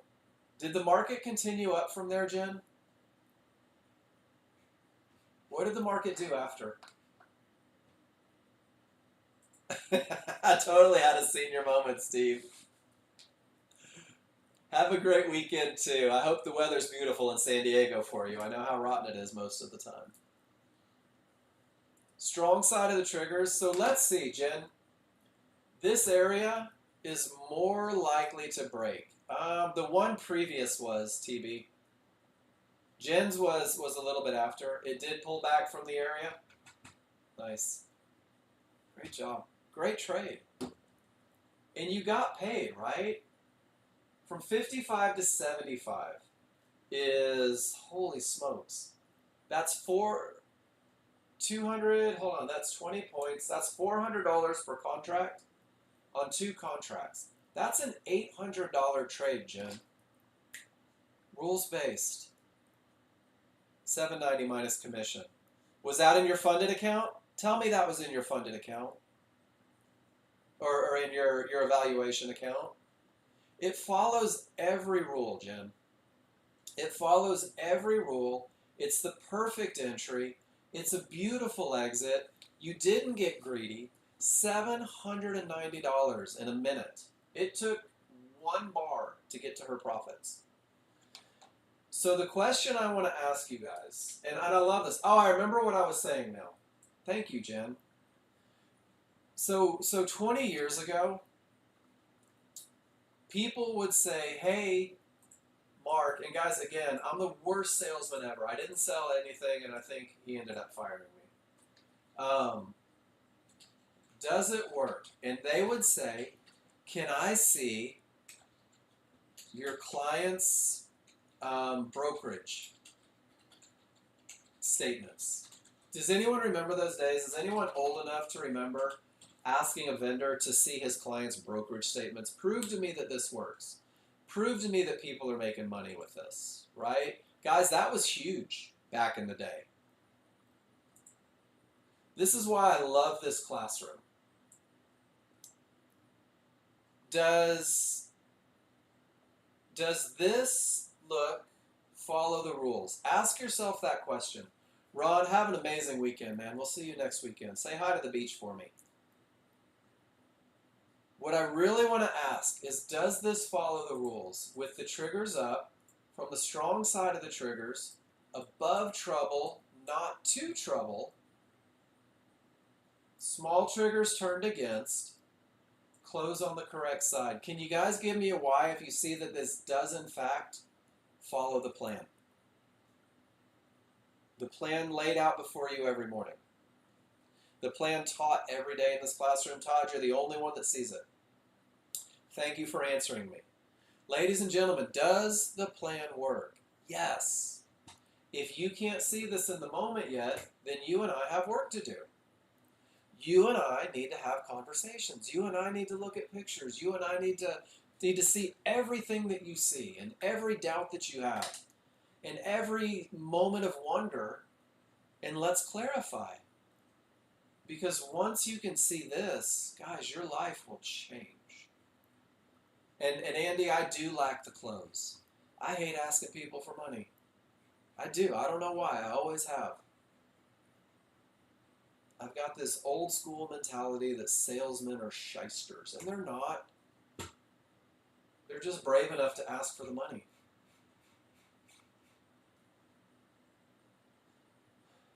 Claire, your orders are hung up. They're right where they're supposed to be. When you say they're hung up, Claire, you can't X out and close? Is that what you're saying? You can't get out of the position?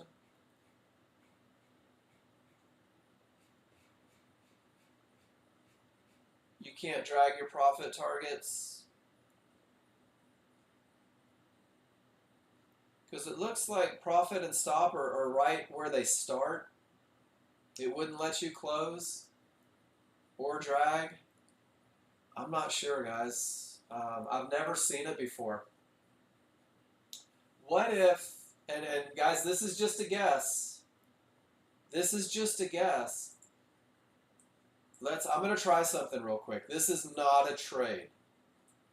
This is not a rules-based trade. I'm just going to sell the market real quick. And I'm paper trading. I'm going to try to log out. And when I log out, it looks like it cleared me. And I'm going to log back in. Nope, I'm still in.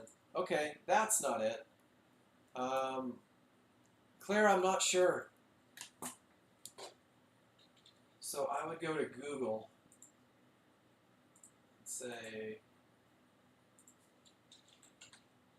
can't close trade.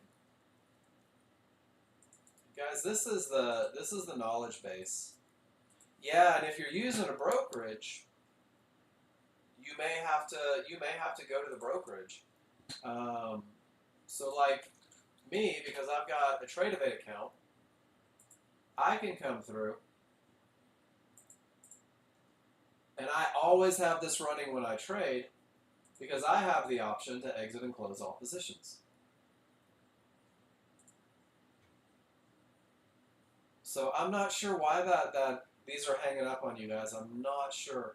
If it's happening in the funding company, let me know. John will put a team of programmers on it. If it's only happening on paper trading, let me know. And then Todd, the zones will move. Your zones will move. They will recalculate. I don't know what the settings are and how often they do it, but when there are new supply and demand conditions met, the zones will move. I don't have an answer why. Chart Prime could probably tell you why that happens. My guess is that it's a recalculation, but I'm not 100%. Calls it repainting. The cool thing is it shows you where the old one was. It looks like it leaves you a little shadow there.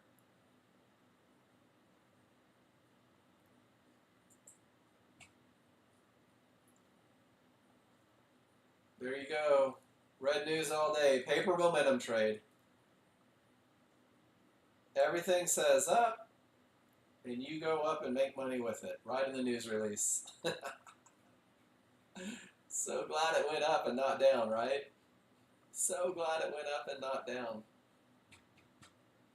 Can't bounce from an area if the area is gone. I like that. That's like you guys that put that take your synthetic fibs off of your large chart and believe that you still have a clear path. That always amuses me. All right, let's see what this market's doing. No clear path, weak triggers, and the market is just struggling right where decisions are made. Do you guys see it? Inside of this one bar with no triggers through is just nonsense, right? And since that termination was reached, it's just nonsense. There's no advantage. BYU, do you see it? No triggers through. Look what your small chart is doing. No clear path. Look what your small chart is doing. Guys, you know about these areas before the market ever gets to them. You don't have to trade into them. But every now and then, you'll get momentum. You'll get the potential to break. You'll get a pullback to an area inside of triggers.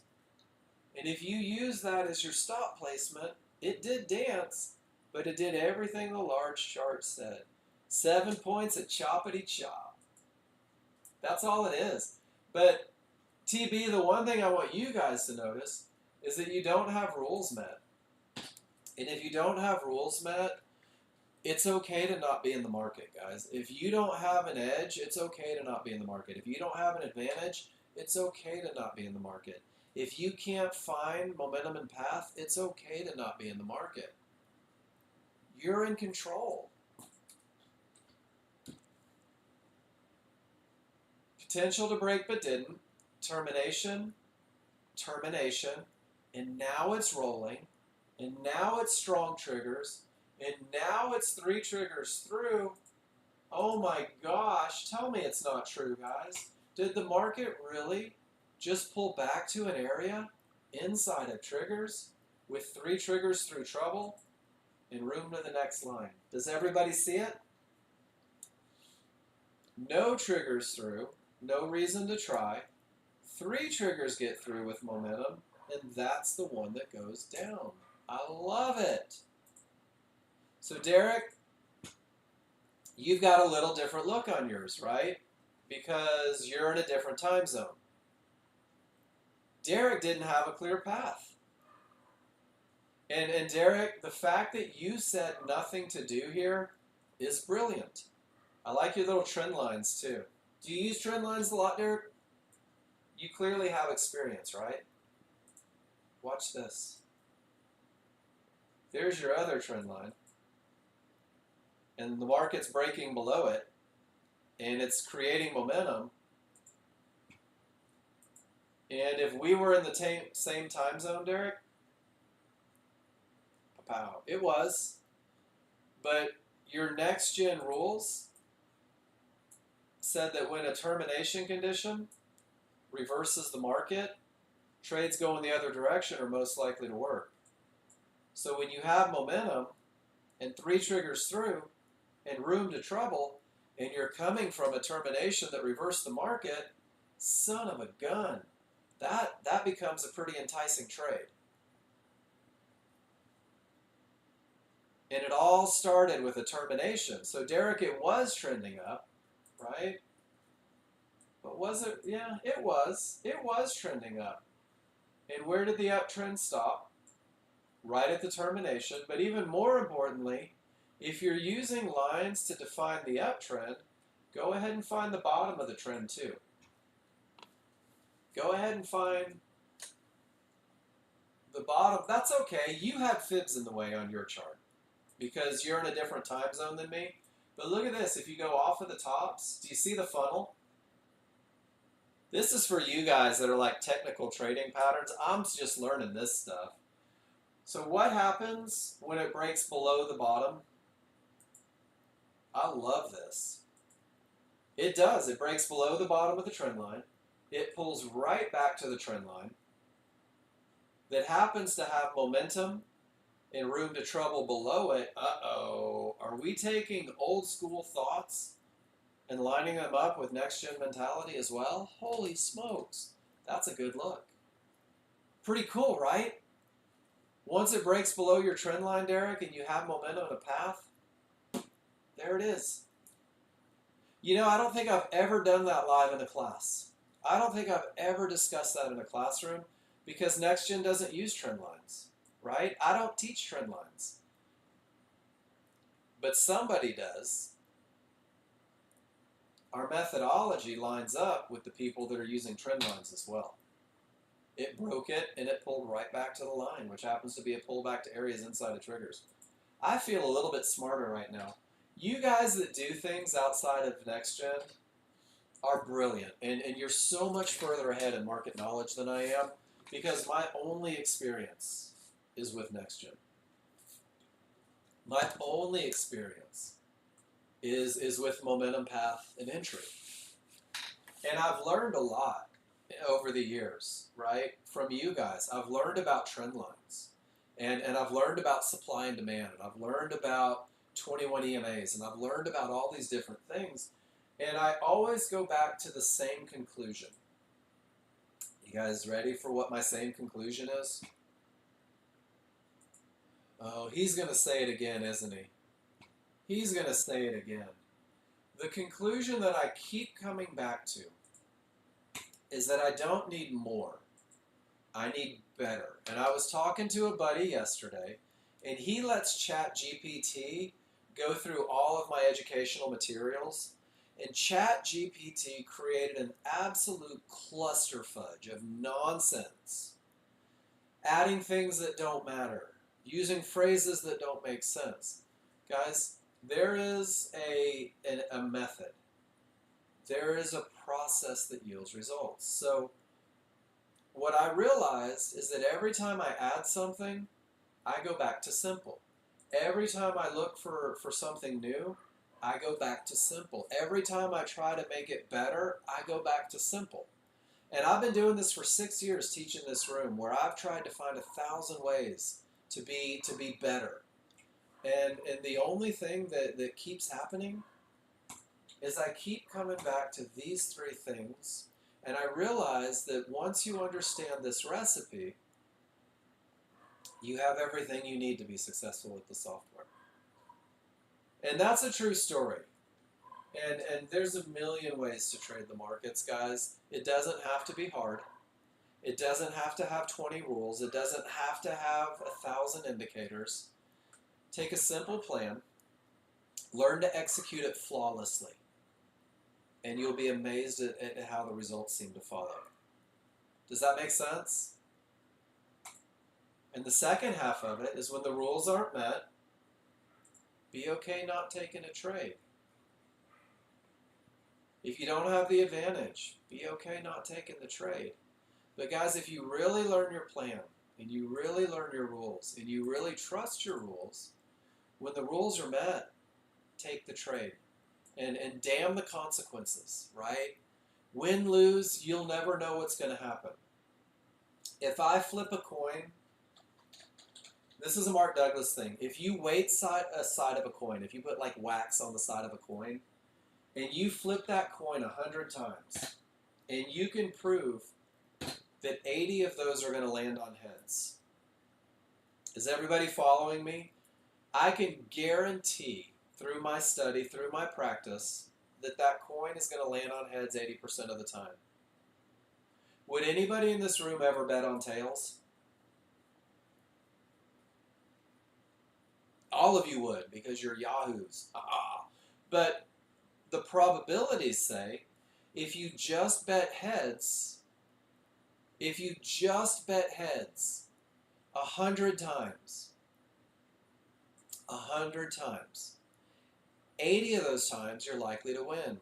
20 of those times you're likely to lose. You're going to lose. 20 out of 100. You're guaranteed to lose.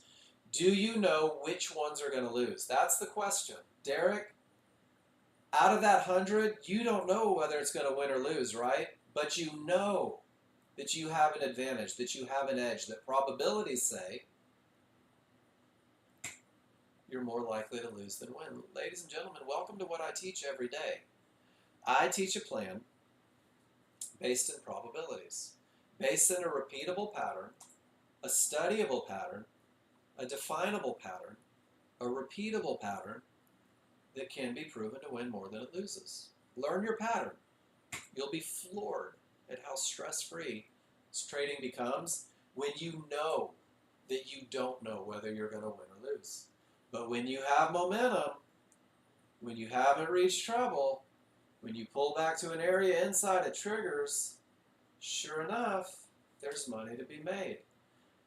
Pete's been waiting all morning for a decent setup. Nothing but choppity chop. I love the choppity chop, guys. That's going to stick in the room. Strong triggers, triggers rolled, odds favorable. But Pete, you're taking it below the fib, right? You have room to trouble. You have 3 triggers through from a strong top, no divergence, perfect entry, outstanding profit targets. I mean, no. Big Mo was one piece of it, right? Momentum was just one piece of it. That's your entry. You have the advantage of momentum.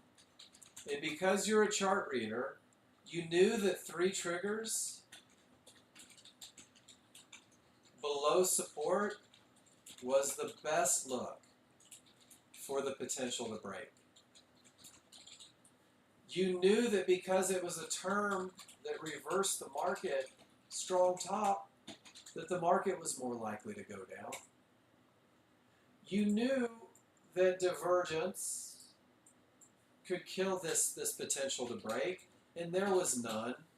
And you knew exactly where the market was most likely to bounce if it was going to go down with that momentum and the potential to break, and you took it directly to trouble. Momentum was one piece of the big picture, guys.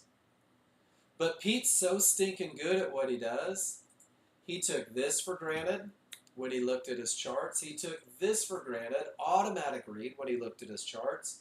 He took this for granted. He didn't even have to write out 3 triggers because he saw it through repetition. And Pete, you said, hell yeah, momentum. Let's go. Momentum leads the way for a reason. But Pete, I guarantee you thought about more than you wrote on this chart. Because you're good at reading your charts. And it becomes second nature. And it happens fast. It happens fast. You see it in seconds. And Pete, if you have to think about a trade for more than 5 or 6 seconds, it's probably not following the rules, is it? If you have to justify why you're taking a trade, if it's not clear right off the bat, it's probably not following rules, guys. You're probably making something up. If you're trying to decide if you should go ahead and take that short directly into a termination condition, you're probably breaking rules. If you're wondering if that's really your best, you're probably making rules. If you're not sure if you should take the long trade, even though everything's green, and you decide to take it anyway, you're probably breaking rules, and your rules are your safety net. And Pete, there are some days where the market just doesn't give it, right? There are some days, hold on, Damn it. Is he going back to it? There are some days where you know the market may not behave the way the market normally behaves. There are times within the day that you know that the market may not behave the way the market normally behaves. Ladies and gentlemen, between news and patterns, you can always be on the good side of things. And other days it's an ATM. Yesterday it was an ATM. I did a 4-hour private session with a friend of mine yesterday. We made $1,500 paper trading just following the TV plan. It's paper trading, right? But we just followed a plan. Yeah, it was nice, except I wasn't in my live account. But there were 5 trades. There were 5 trades in that 5 or 6 hours, guys. There were 5 times that the rules were met. And even though there was a big gap in between trades, it was like an ATM. Every time the recipe was met, the market spit out money at us. It's not always like that. But if you follow a plan, you'll never miss those ATM days. If you are trusting your gut, you're going to second guess the right trades. If you're relying on your emotions, you're going to exit the right trades too soon. So have a plan, guys. Have a plan. Still doing nothing. Remember when everybody was up in arms because it was a red news all day and why can't we trade and it's a trade and it's not there and everybody had an opinion about it? But the market's not doing jack squat all day. It's not trending. It's caught in between areas. It's not offering rules, Matt. Guys, go play golf. If you're a trend trader, it's hard to take trades that don't fit the trend. So we've got 30 minutes left, guys. I'm going to leave YouTube running. Tell me what I can help you with. Jerry, you too. Have a great weekend. Tell me what I can help you with. Tell me where you're struggling. Tell me, do I have any funded traders in here? Any of the Nexgen Pro Trader fundings that are struggling? That are getting stopped out of trades and you're not sure why? That are holding longer than you should and you're not sure why? Can you show me a picture of what your challenge is and let me help you fix it? That's my job.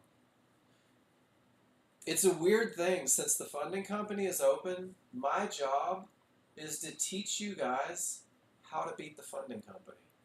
My job is to hand you a plan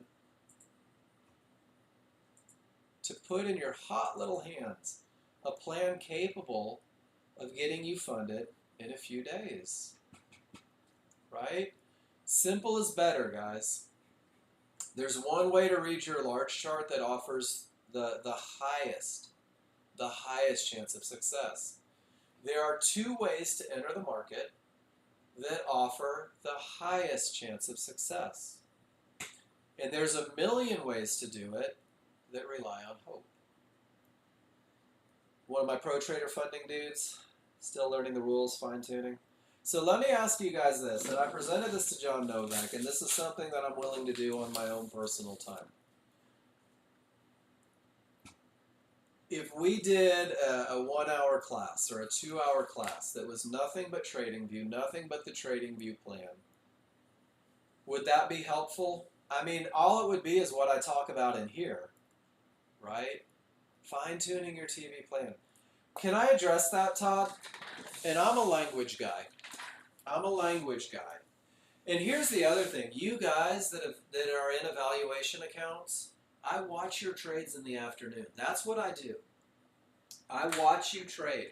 And when you go short into support and I watch you lose, I scream at the top of my lungs, why are you trading into that area? So I'm trying to figure out how to do it. So I'm talking with John. Maybe it's just where we take a day and we focus on one market and following the plan, right? And we talk through everything in one market. One market. And I think what you'll find is that there's a lot of doing nothing. There's so much doing nothing. George T., you've used TV for several years, thought you knew it well. Going back over your TV stuff, you're now better at NinjaTrader that you have only used for a few months because you have a plan, right? Because you have a plan. Learning to be okay with doing it. Guys, it's the plan, it's not the platform. So we'll talk about it. Let me talk to John and let me see what we'll do, and maybe we'll take a day where I forego my trading and we say, okay, class is over. We're going to focus on one market and we're going to be bored as hell together for 4 hours watching one market.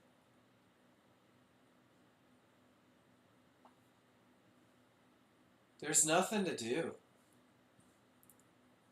So I'll talk to John and we'll figure out a way to do it.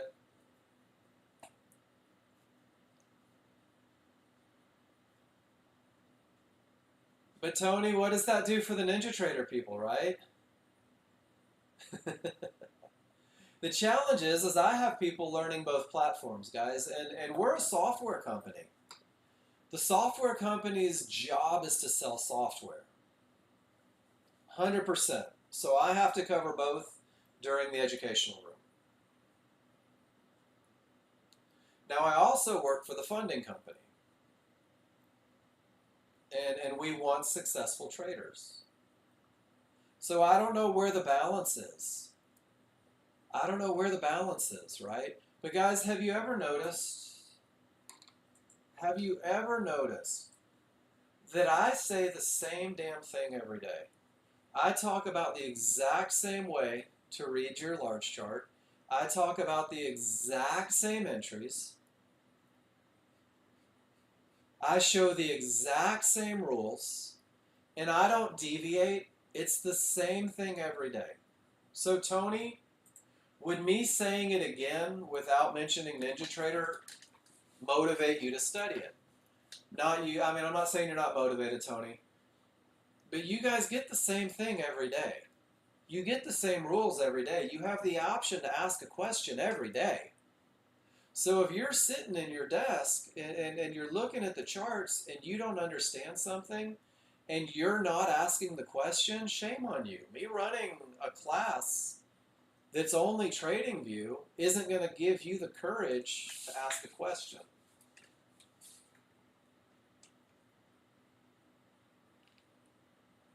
Isn't it ironic? It's like good. Guys, simplicity pays dividends. And if you don't learn how to do it simple, how are you going to be able to do it hard? If you don't learn how to identify momentum, how are you ever going to take the right trend trade? If you don't take the time to learn about termination conditions, how are you ever going to avoid that loser? And everybody wants the freaking money, and everybody wants the shortcut, and everybody wants the oh, just teach me how to make the money. Guys, I teach you how to make the money every day. Are you doing your part to learn how to make the money? Are you using the coaching available? Are you using the mentorship available?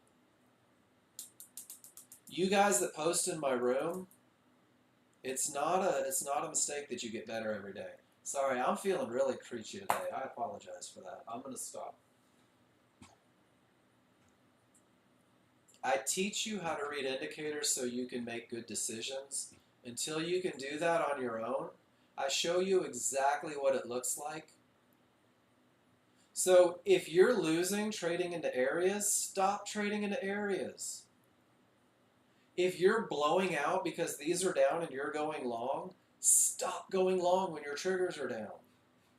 If you're jumping in at areas when the small trigger's against you and getting run the fudge over, stop doing it. Wait for the close on the correct side. But the thing is we start chasing the money and the ticks, and we forget to just follow the plan. So learn the plan, guys. Commit to the plan. It's story time. Here we go. I love telling the story. So new users, I talk a lot. No, you're okay. You didn't blow the class. It's recorded. I talk a lot and I like to tell stories. I had a gentleman tell me once, lovingly, of course, and I'm going to stop YouTube, guys.